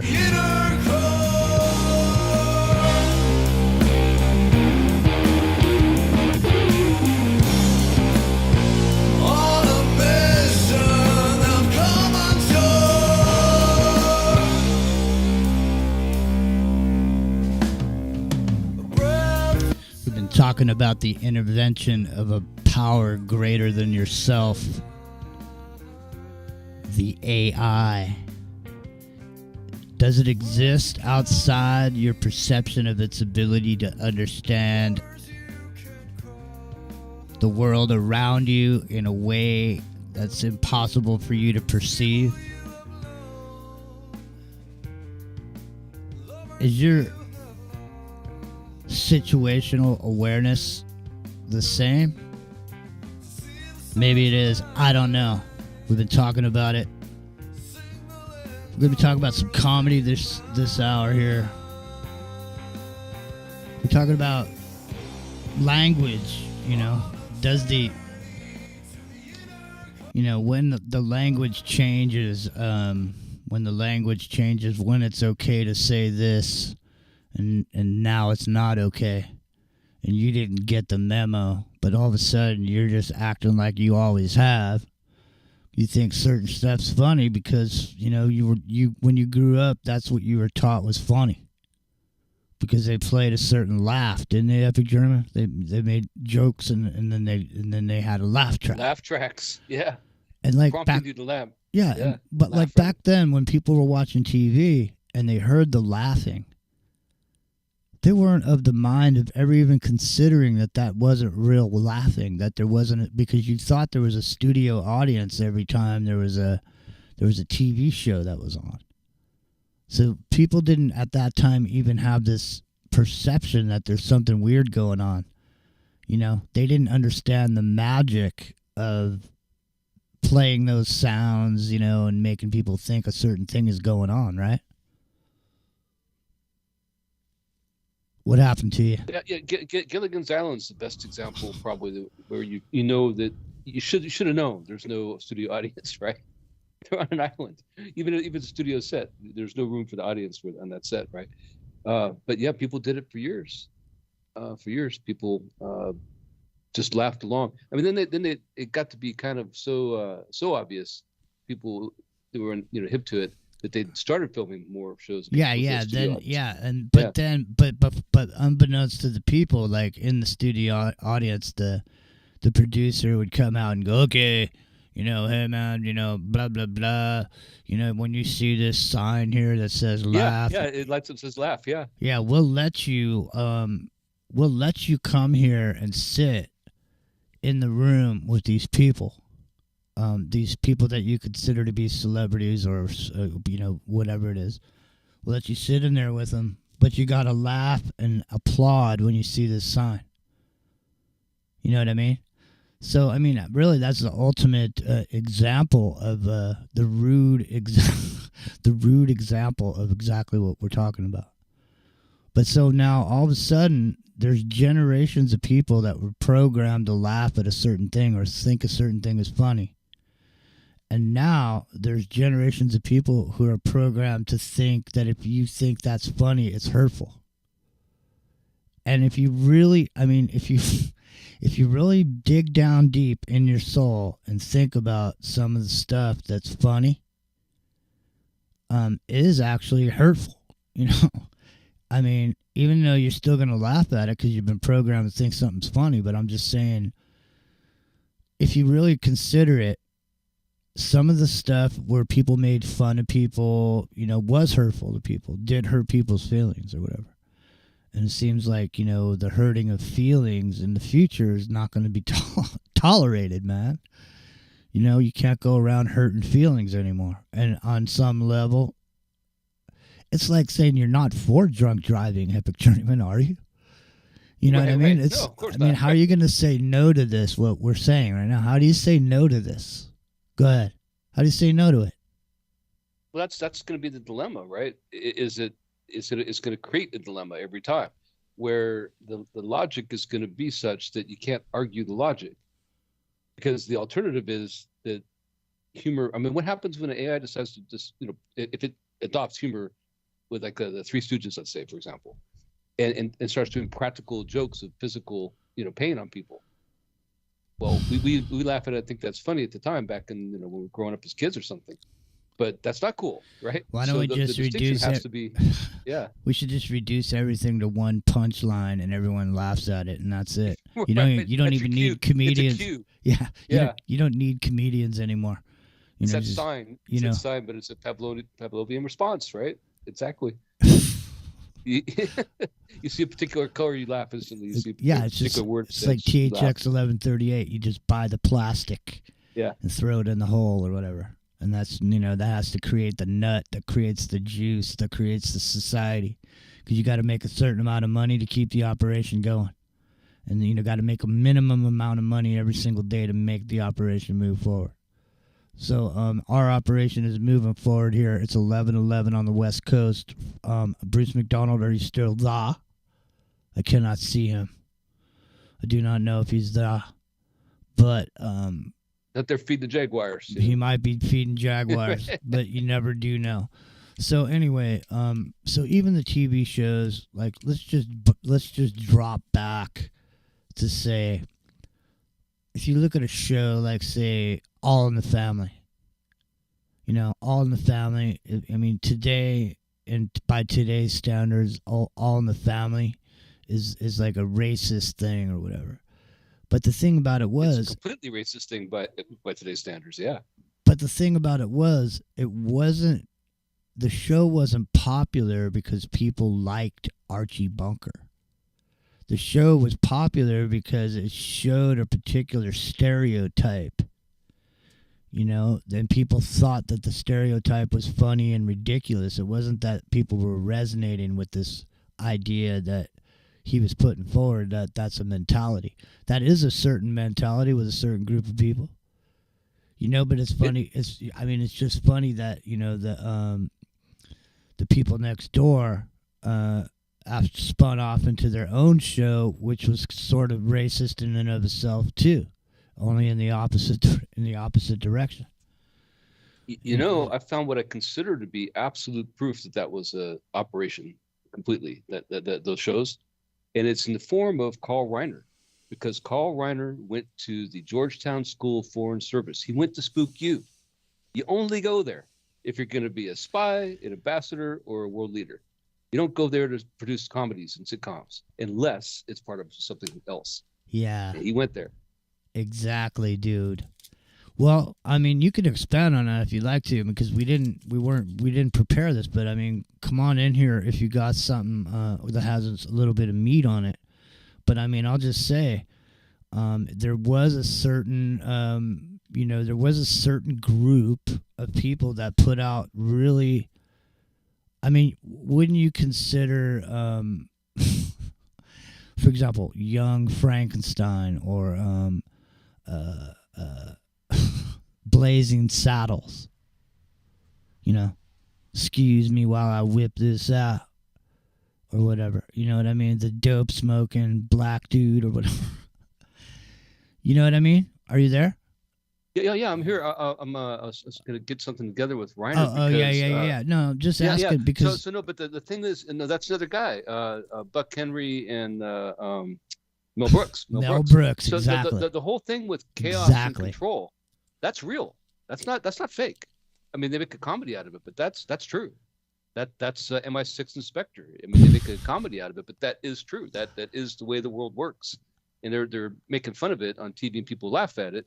Like, it's all cool. No, it's not cool. Well, that it's is really funny. The way things work. I mean, it's just funny because any of those people now, like the Mel Brooks comedies and the stuff we're talking about, this stuff couldn't fly now. Norman Lear, too. Yeah, good one, Cobb. Exactly. Norman Lear. So it's Lear, Brooks, and who did you say? Carl Reiner. Reiner. Yeah, and look at the longevity of his. I mean, wasn't he involved in Spinal Tap too? He might have been. I'm not sure. Dick Van Dyke He Show. was, yeah. The Corporal. Alan Brady Show. Yeah. Dead Men Were Played. There's a bunch of movies. But I'm going to go for the TV shows here. There's so many. Sid Caesar. Smart. It goes on. Hogan's Heroes. It goes on and on and on. Dinah Shore. Cab in the chat saying Get Smart and Hogan's Heroes. Yeah, exactly. Yeah, no, that's not Reiner, but I mean, then there's those the son, shows right? though. So, yeah, and then the people on those shows. So Norman Lear, is All in the Family, but So when you look at how far back this goes, when you talk about the Madison Avenue ad man, right? As the song goes, Madison Avenue man, right? Yeah. That was when they first started. Pointing to the fact of how much influence these advertisers had, right? Because they're using these techniques that were pioneered in World War II, right? I mean, they are, and so. Man, what about Sanford and Son? Oh yeah, I always think about Sanford and Son. It's a great series. Big one. Think about the worst. What was that big old ugly lady that used to come over? She looks just like that senator. She looks just like that senator, man. Yeah. The Congress lady. Lady, yeah. Yeah, she does actually. I'm trying to think of her name. It'd be in chat. what was that shit was funny, man. Man, think of all the comedians that sprang out of those shows. They were did they spring out of the shows or their careers? They were happening before, because there was a second surge of comedians that entered the movie scene. This was like in the this big wave of comedy that happened with the Andrew Dice Clay, and what's his face? What's his nuts?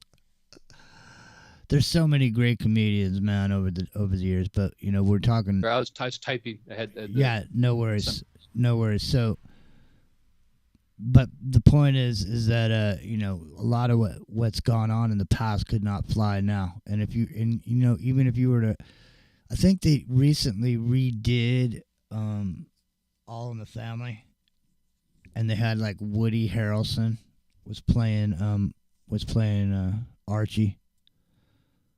Did you know that? I mean, I think it was like a thing or whatever. They, it's like TV or something, made for TV movie or something.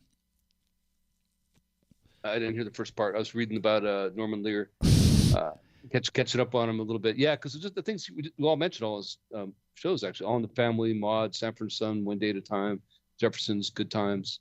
Give me a break. He's check it out. His family, his mom and dad, one's from Russia and one's from Ukraine. How odd is that? How appropriate is that? Oh man, come on. Yeah, but the people we talked about Lear. What makes this really interesting is the people on his shows, what they did in conjunction with around those shows. So Rob Reiner's, Carl Reiner's son, was in All in the Family, right? And Sally Struthers. I mean, what is she known for? She's not known for that show as much as Please Give, right? Those commercials she used to do, Please Give to the Children's Fund International or whatever it was. For the children, yeah. Yeah. And the thing is, like that if you're talking about psychological operation or a plan, that is one. That image, that meme is in everybody's, it's to this day. People who've never seen it All in the Family will laugh at a South Park reference to Sally Struthers because they've seen that. You know what I mean? I mean, that's the thing. And I can't help but think there's intent behind any and most of that. I mean, it's just it's amazing to me. What about this one? What about this, man? Check this out.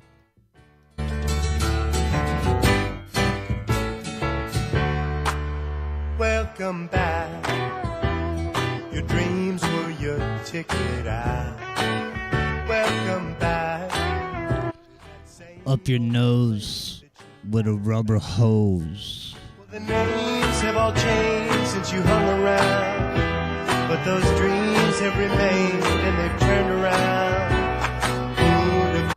What?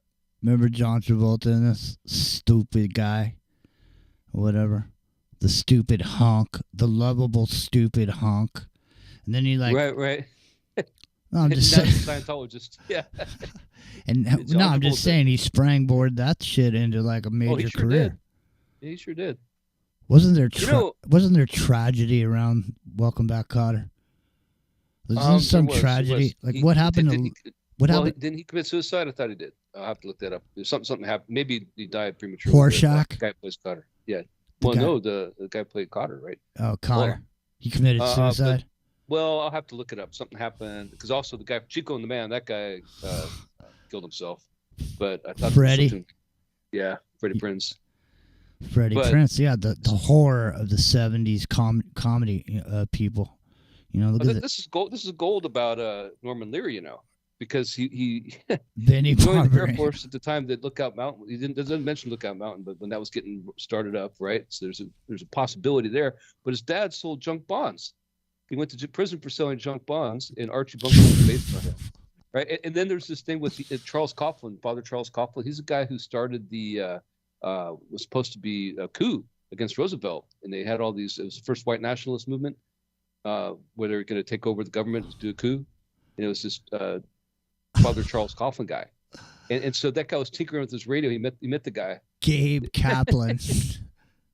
So Gabe Kaplan, he committed suicide, huh? But we'll find out here in a second. I tell you what, man. You were calling wrong. Well, be the Google Meister, because I don't know. I thought there was. I feel. I know Freddie Prinze did. And passively now, I'm looking at the picture, the group shot of the teacher in the middle. I always thought it was kind of weird that the kids were hanging out over at the teacher with his wife's house. Well, he's still alive, man. Like Joe He became a professional poker player.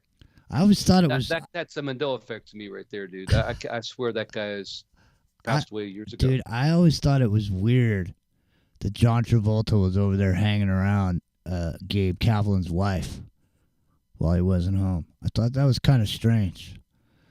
But I mean, who am I to judge? I mean, you know, he's just a kid or whatever at high school.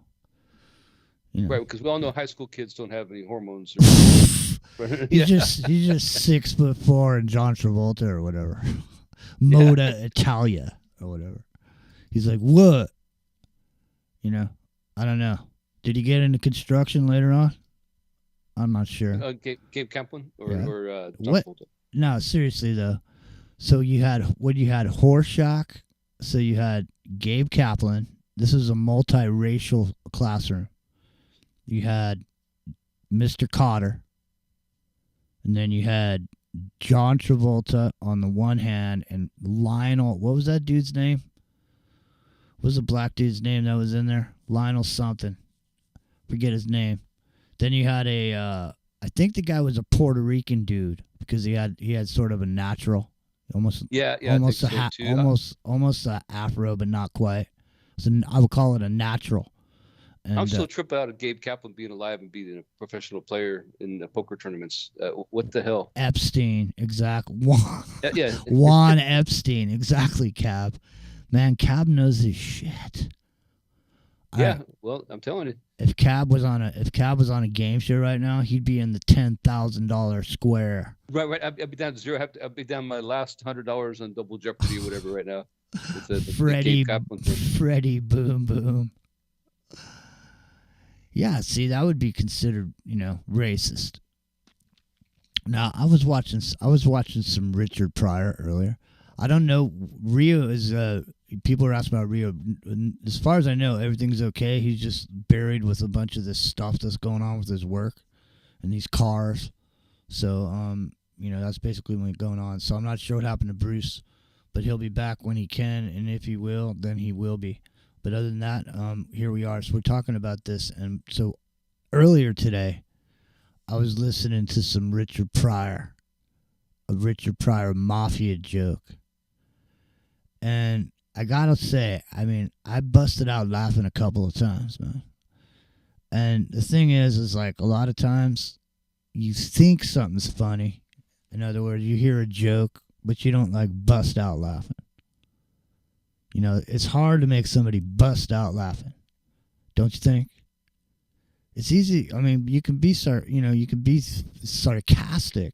No, spontaneous humor that actually hits you is a gift. Well, isn't sarcasm a silent joke? In other words, it's only funny if you're smart enough to understand the sarcasm. And it can also be an insult, right? So that's what makes sarcasm, two-edged. It could be, biting sarcasm. Yeah, but I know a dude who's so sarcastic. He's on the level of sarcasm that he says some shit to a guy and then leave the room, and the guy wouldn't even understand the sarcasm or get it until he left. And then when he did, he would just realize he shredded him with 1,000 razor blades. You know what I mean? So, I mean, on some level, in order for you to even understand the joke, you got to be somewhat familiar with, brain work. Some stuff's funny. Like I say, it's funny, but it's funny on an intellectual level. In other words, you think it's funny. You know what I mean? But then there's other shit that makes you laugh out loud. And that's the stuff, now that has become, illegal for you to, express this emotion where you're laughing out loud. That's something. The kind of comedy that happens now is like, you can't outwardly think something's funny, so you have to hold it inside, and it has to be an intellectual thought. But now your cognitive liberty is under surveillance, with ubiquitous emotional control by these mechanisms, headsets, earphones, watches, whatever that is, Epic Journeyman. But the thing is busting out laughing out loud. It's like these shows. We played that Tom Petty a little earlier, and you heard the crowd out there singing and having a good time. It's back in 1985. You know, they were drinking and just having fun, and they weren't considering any of the shit. You know, they were just having a good time, and that's the way it used to be. You used to go somewhere to have a good time, you know, and you didn't have to worry that you're having that good time, you know. So that it didn't matter if people overheard you. You didn't have to worry about the thought police coming. Or that you were laughing at a certain joke. Inappropriate joke, yeah. That's what I mean. And then all of a sudden there was this net over the top of everything that decided what was appropriate and what wasn't. And so today, you know, the community guideline changes on a daily basis. You don't know what guideline you're breaking and when you're breaking it. In other words, for example, you don't have a Stephen Wright. You don't have an example of breaking a rule until you find out that there is a rule until you broke the rule. And then you find out the consequences of breaking the rule are, you know, inescapable. So now there's nothing you can do about it. You didn't know it was a rule till you broke it. And now that you broke it, you know, well, Epic Journeyman, you understand. Yeah, Sam Kinison, that's exactly what I was talking about earlier. I just couldn't think of his name. So Sam Kinison and Andrew Dice Clay, that was in the second wave of comedy, where stand-up comedy became big and comedy stars became like rock stars, like literally. Like, what is Andrew Dice Clay's real name? Do you know? I used to. I don't know. I remember when he first Check came it out. out. Check it out. It's interesting.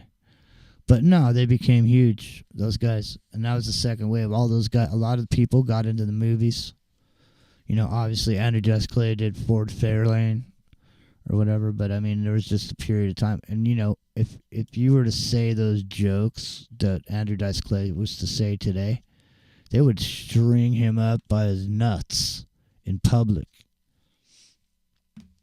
I mean, Andrew Clay Silverstein. Yeah, I knew it was Silverstein or something like that. Yeah. Is he related to the Silverstein movie name? I'm gonna find out. That You know, Silverstein? the thing is, like, he got to start like in 16 Candles, right? And what's the other one with all the Brat Pack kids? Yeah. Not Breakfast Club, but one of those other spinoffs. The one with the guy from Alien. that was 16 Candles. Right? Damn, what was that dude's? Pretty big. You know that movie Swingers? Yeah, you know, I never seen Swingers all the way through. Can you believe it? Get out of here. It used to run out all the time, and I'd start to watch it when I read it. And That movie's funny, man. That movie's funny. But listen, there's a dude in that movie. He's like the main guy. You know, main character. John Favreau is this guy, this actor. What's really funny is earlier today I was watching this I was watching this scene from A Bronx Tale. And it's the scene where this motorcycle biker gang comes into this bar that is where these, you know, it's the clubhouse of this brotherhood of these, you know, Italian-American guys. They had this little clubhouse there, and it's like a bar. And so all of a sudden, here comes like 30 bikers into this bar, and they want to have a drink or whatever. So they come in, and the bartender says, "You can't drink here. Well, you know, you don't pass the dress code." And so they start wrestling around, start getting pissed off. And then all of a sudden, here comes the Godfather dude. He comes in and he says, they tell him, "Hey, you know, we just want to have a beer or whatever." And he goes, "Okay, go ahead, you can have a beer." So they all get beers, you know, and they open the beers and they basically shake the beers up and they start squirting the beers behind, you know, the bar on the bartenders, and they just go, you know, "Hey, you know, F you, you know, blah, blah, blah." And so then the Godfather, he looks at him and he goes over and he closed the door. He said, "You know, I told you, I asked you guys, you know, nicely, I told you, and now yous can't leave, you know." And then they kick their ass, Epic Journeyman. They kicked their ass all the way out the door. And the funniest thing was, as each one of these bikers turned around and looked at the Godfather, I noticed one of them, he was only in it for a minute. He was only in the movie for 1 minute. It was John Favreau. He was a biker with a fake goatee, sticking his jaw out, about to get hit in the face with a baseball bat by a Goombas coming out of the back door. These giant guys come out of the back and kick these bikers' asses all the way down the street, and then the kids kick their bikes over and beat them with sticks. They're playing stickball out front. That name's gonna catch on, man. The backdoor Goombas. I don't know, man. That's what they say in the movie. And there's like a narration or whatever, and he's just like, "That's when the Goombas came out," or whatever. I remember that line. I did see that part. Yeah, I watched parts of it. Like I said, I tried to watch it a couple times, and every time I'd be watching, hey, what you watching? Oh, it looks good. They rent it, and then I didn't get to watch it. Back in my video store days, I'd watch shows, man. While the. Is that a negative? Is that a negative term for an Italian American? I have to ask Rio. I just don't know. I mean, hopefully I didn't offend anyone by saying that. Well, no, because it's the song, Well, that's what I'm saying. I don't know. Yeah. I mean, it could have been offensive to someone right now, and I'd be oblivious. I'd be played oblivious. A commercial, right, for the old lady crew that they're making a second movie now, whatever that's called, the one that had Tom Brady, the first one, and it's you could just be oblivious. Sally Field and all those people, yeah. I'm just saying, man, you could just be oblivious. I mean, I don't know. Maybe that's a derogatory term. You could just be saying something you heard and think it's okay to say, but maybe it's derogatory. You never know. I don't know. Well, that's the problem. I mean, it's that is the problem, use, right? But what about ignorance of social protocol? I mean, something that's hilarious in your neck of the woods. You grew up, especially back in the old days, before we had this kind of internet and communication system we have today, where everybody sees the same shows potentially or has some kind of exposure. What if you grew up in, somewhere in the Midwest and you went out to California or went the other way around, California to there, and you have all these sayings and things that mean nothing to you, and all of a sudden you're in trouble. Like today, I mean, older people, people our age, electricians and stuff, it's not uncommon at all. A guy got in trouble at my work a couple of years ago for saying, "Hey man, pass me the dikes." He was talking about the diagonal cutters, right? Yeah, he had to right. go to HR and all that stuff. I told the story before. It's true. I mean, you can't say that. He was in the management stairwell at the building, and he got in big trouble. They wanted to fire him for just saying, "Pass me the dikes." I know. Well, the thing is, man, just be quiet and keep your mind on what you're doing, and don't look over here and to the side. Well, his that was what he was doing. He needed his tool. he needed his diagonal cutters.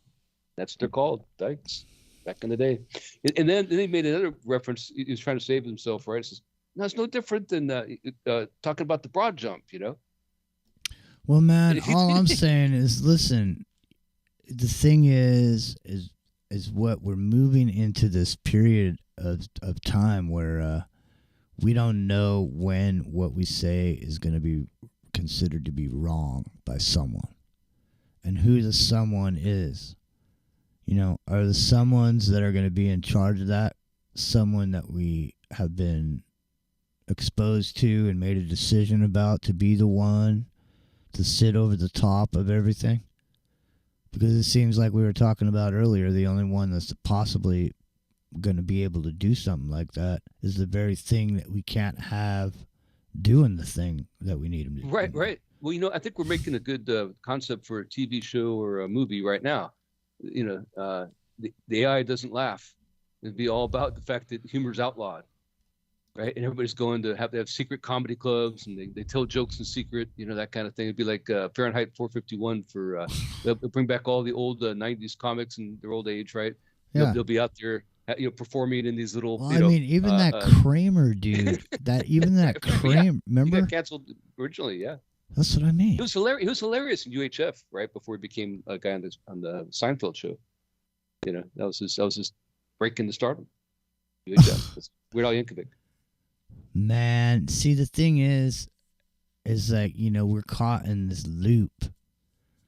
You know what I mean? And it's like, as much as people don't want to admit it, and the thing is that if you don't go along to, with the program, then you're not going to have some of the situations that you have. So in other words, I gambled, and I knew that at some time that could happen to our channel. But I knew, I mean, that's part of the game. In other words, I always knew that going into it. So I knew that was an eventual possibility. So, but even still, and knowing what I know, and when language changed, we had to change our language. So there became a point where we had to reference Michelle Pfeiffer. And when talking about certain aspects of what was going on during the pandemic. You know, there were certain things that we've had to do, in certain ways we've had to monitor what we say and say it in a certain way. And certain things we find out about later that we didn't know about. And it's like I was talking about earlier, evidence of revision. Because all of a sudden, a certain activity that goes on every 4 years or every 2 years, if you say it or talk about it in any way, it's immediately deleted. And I don't want to go, I can't take any chances here. Right. No, exactly. Tonight. I mean, it's dangerous enough talking about dikes and broad jump. I know. Well, there you go. So check it out. So it's going to be like a Dark Mirror episode. You guys are hearing my pitch right now. So if there's a Starbucks to be written tomorrow, I'd lose it. But you guys you're in on it, right? So the idea is the episode starts with these people that have to turn on their phones to get scanned for electronic devices, right? They go through this like jungle tunnel with all this foliage and stuff around it, and they go into this Bruce's place with his pillows and stuff out there, the ayahuasca shaman out there, where you think it is. It turns out to be one of these old comics, and they start doing comedy stand-up shows. That's all it is. It's a secret thing. You have to have these passwords, like a speakeasy thing to get in there. Yeah, man. And the group starts growing larger and larger, and they start becoming accused of being renegades and rebels, right? Just because they're they're just belly laughing. It's Right, all of a sudden laughing becomes illegal.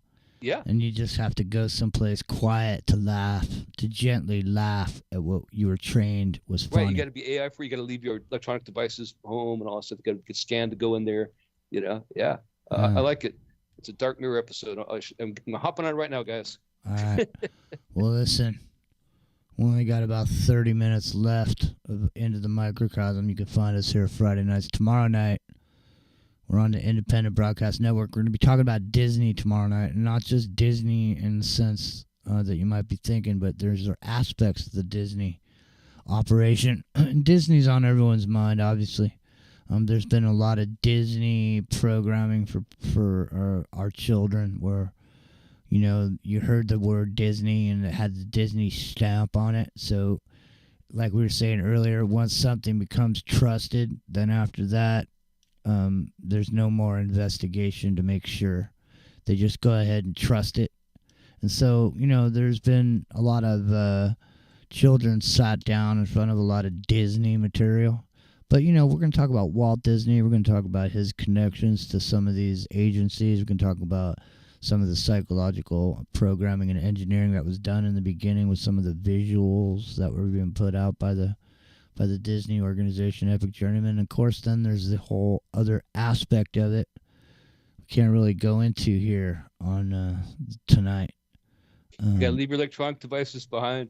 Got to scan. Got to have the password. Hands up, man. No Googling. We're watching you. Your screen is a two-way. Just like we said earlier, you're transmitting. You're also receiving. You know what I mean? Sleep. Sleep. Sleep. They're all around you. They're all about you. They came and got that guy, didn't they? Club 33. Yeah, Club 33, among other things. There's a whole secret society that developed out of Walt Disney. Remember that one? There was people that Tracy Twyman was actually investigating this. The tunnel thing? No, well, she was investigating this secret society that supposedly is a joke. It's a make-believe secret society. But in reality, it's not make-believe. And in reality, the secret society does exist. And in reality, there is this alternative potential reality that exists that only certain people have access to, that exists on another plane of existence. Like Tomorrowland. Yeah. Tomorrowland, exactly. So, anyway, we'll be talking about that tomorrow night. You can join us, Independent Broadcast. No pun intended. Yeah. So, Independent Broadcast Network. It'll be 7 o'clock Pacific. And you can join us for that over there. We appreciate it.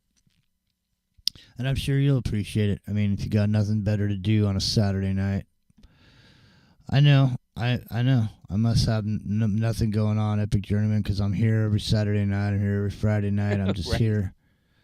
You know, it's like I never leave. I just come alive from the waist up. I'm just an animatronic.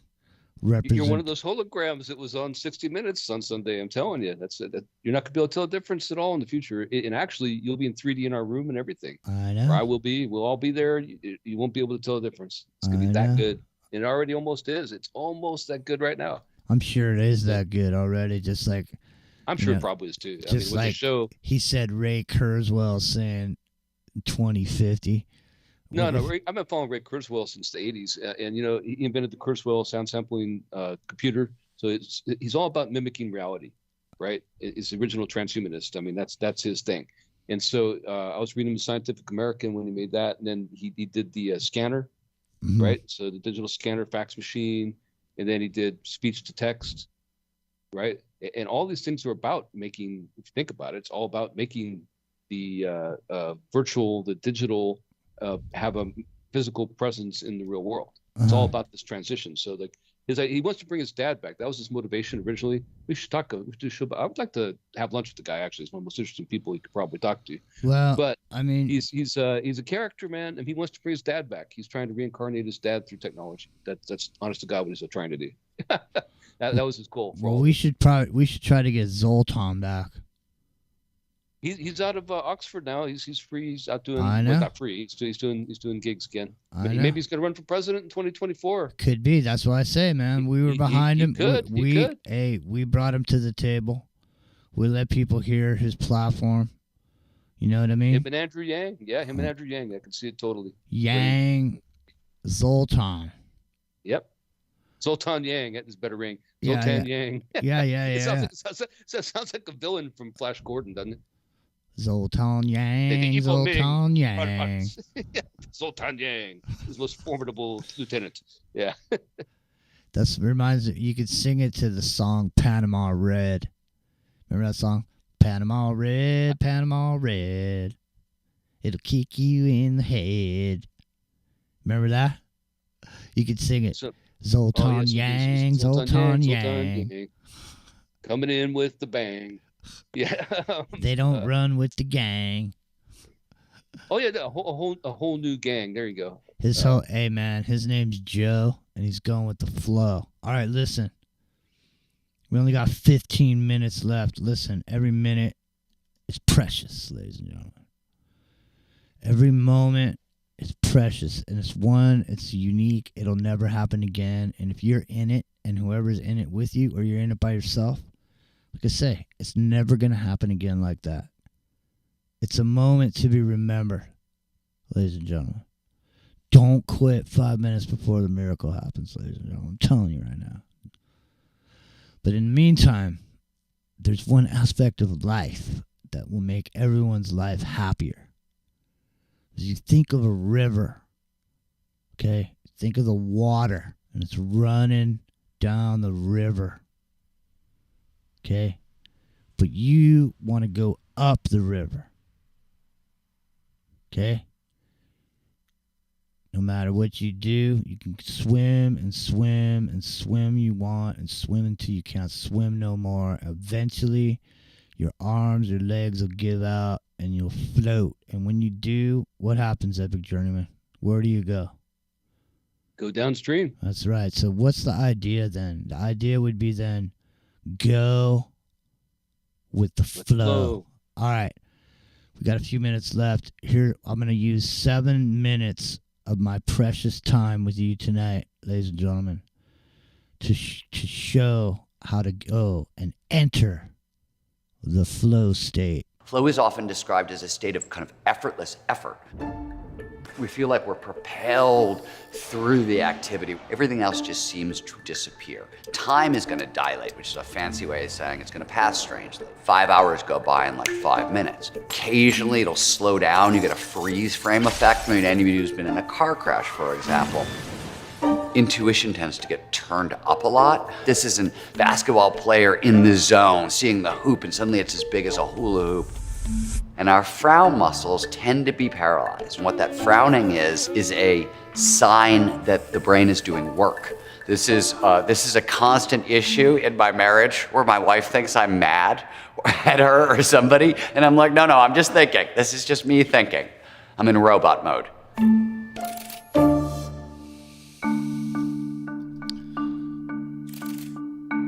All right, so this is Steven Kotler, epic journeyman. Are you familiar with him? Epic journeyman's checking the perimeter. All right, listen. Let's get into this here. My name is Steven Kotler. I'm a writer and a researcher, and my latest book is The Art of Impossible. Flow itself, actually, the term is coined by Goethe, who uses the German word Rausch, which means overflowing with joy. Nietzsche actually wrote about flow. William James worked on the topic, but Mihai Csikszentmihalyi is often referred to as the godfather of flow psychology. He was very interested in sort of well-being, meaning of life, and he went around the world talking to people about the times in their lives when they felt their best and they performed their best. Everywhere he went, people said the same thing. I'm in this altered state of consciousness where every action, every decision I make seems to flow effortlessly, perfectly, seamlessly from the last. Flow actually feels flowy. More specifically, it refers to any of those moments of rapt attention and total absorption. You're so focused on the task at hand, so focused on what you're doing, everything else just seems to disappear. But one of the things that athletes talk about a lot is what they call the voice. Often when I'm skiing in flow, I will get directions, right, left, do this, do that, and it's very quick. You either do what the voice is telling you to do, or you tend to crash. The challenge skills balance is often called the golden rule to flow, and the idea here is pretty simple. We pay the most attention to the task at hand when the challenge of that task slightly exceeds our skill set. So to do this work and to get good at it, you have to get good at being comfortable with being uncomfortable. So you want to stretch, but not snap. So there are a number of different things you can do to sort of prepare yourself and prepare the environment to drop into flow. The flow triggers are your toolkit. 22 of them have been discovered. There are probably way more, but so far researchers have identified 22. The most basic of flow's triggers, complete concentration. You really want to sort of start your work session, if you can, in relationship to your physiology. I like to wake up at 3:30, 4 o'clock in the morning. That's when I'm most awake, most alert. I am married to a night owl. My wife doesn't wake up till 5, 6, 7 o'clock, 8 o'clock at night.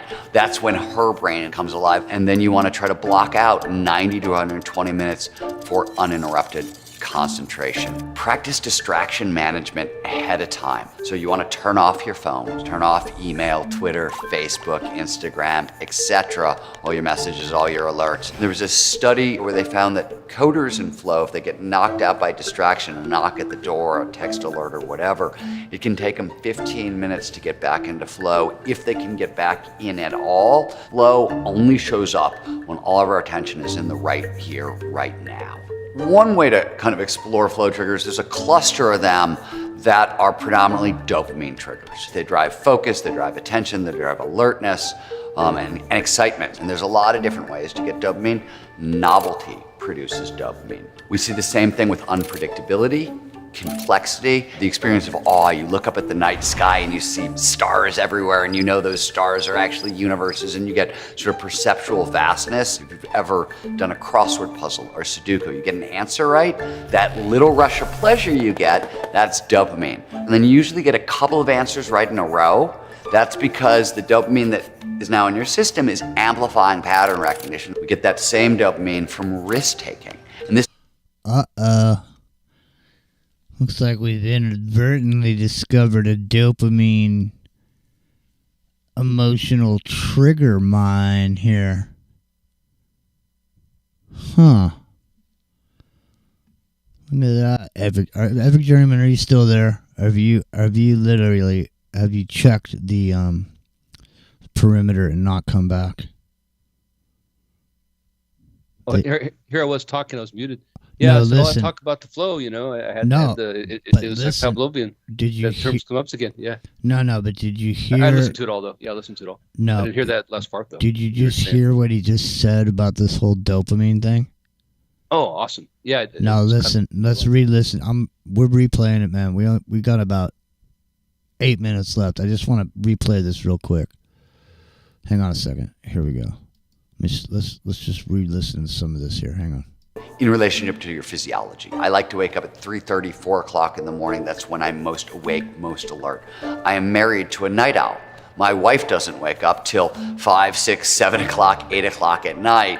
That's when her brain comes alive. And then you want to try to block out 90 to 120 minutes for uninterrupted concentration. Practice distraction management ahead of time. So you want to turn off your phone, turn off email, Twitter, Facebook, Instagram, etc. All your messages, all your alerts. There was a study where they found that coders in flow, if they get knocked out by distraction, a knock at the door, a text alert or whatever, it can take them 15 minutes to get back into flow. If they can get back in at all, flow only shows up when all of our attention is in the right here, right now. One way to kind of explore flow triggers, there's a cluster of them that are predominantly dopamine triggers. Okay. So there's a cluster of triggers that are dopamine triggers. Okay, so let's pay attention to this dopamine discussion here, because this is important, man, because dopamine ties into the internet and your interaction with it. Drive focus, they drive attention, they drive alertness, and excitement. And there's a lot of different ways to get dopamine. Novelty produces dopamine. We see the same thing with unpredictability, complexity, the experience of awe. You look up at the night sky and you see stars everywhere, and you know those stars are actually universes, and you get sort of perceptual vastness. So awe causes dopamine. Did you know that? When you looked up at the sky and realized not only were they stars, epic journey, but they were universes. Did you get a dopamine jam from that? You didn't realize it, did you? From all the galaxies? No, Yeah. not generally. I did No, when I went just up mean to, awe. Mauna Kea, though, or Mauna Loa. Yeah. I just mean observatory. awe. I just mean you being in a state of awe causes dopamine. Oh, of course. All right. So what could cause awe on the internet? I mean, can you see some awe? Is there Well, some? into the microcosm, of course. Come on. If you've ever done a crossword puzzle or Sudoku, you get an answer right, that little rush of pleasure you get, that's dopamine. And then There it is again.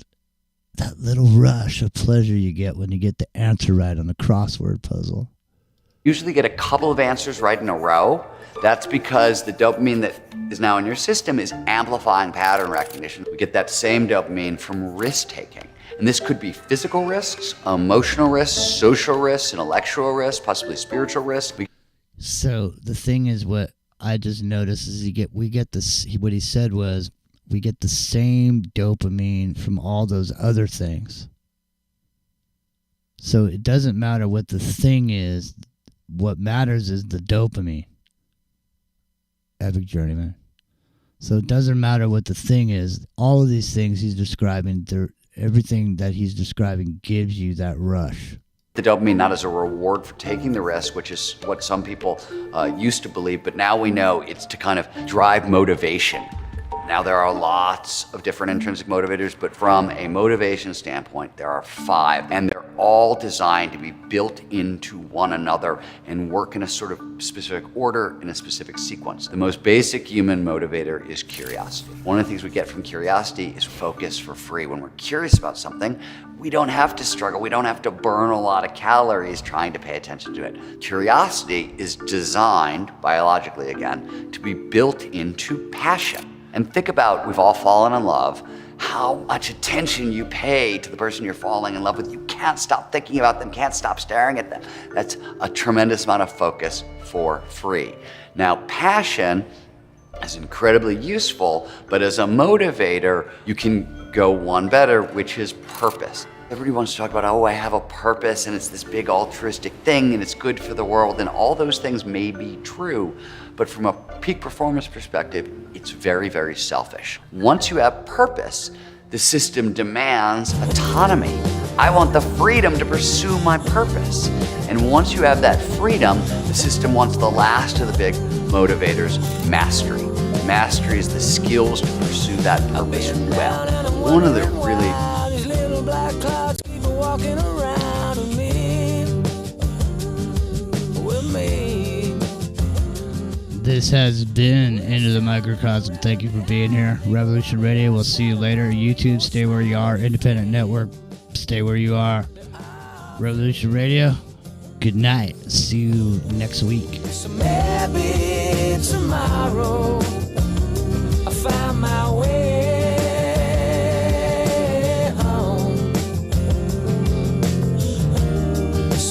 Don't quit 5 minutes before the miracle happens. Epic Journeyman, say goodnight, man. We're out of here. Good night, man. We're out of here. I look around at a beautiful life. I've been the upside of down, been the inside of I, but we breathe. We breathe. I wanna breathe in an open mind. I wanna swim in the ocean, wanna take my time for me.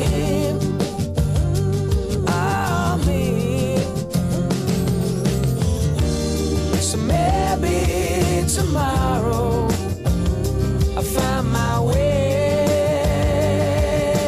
home. So maybe tomorrow I'll find my way home.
All right, we'll see you tomorrow night, 7 Pacific, Independent Broadcast Network.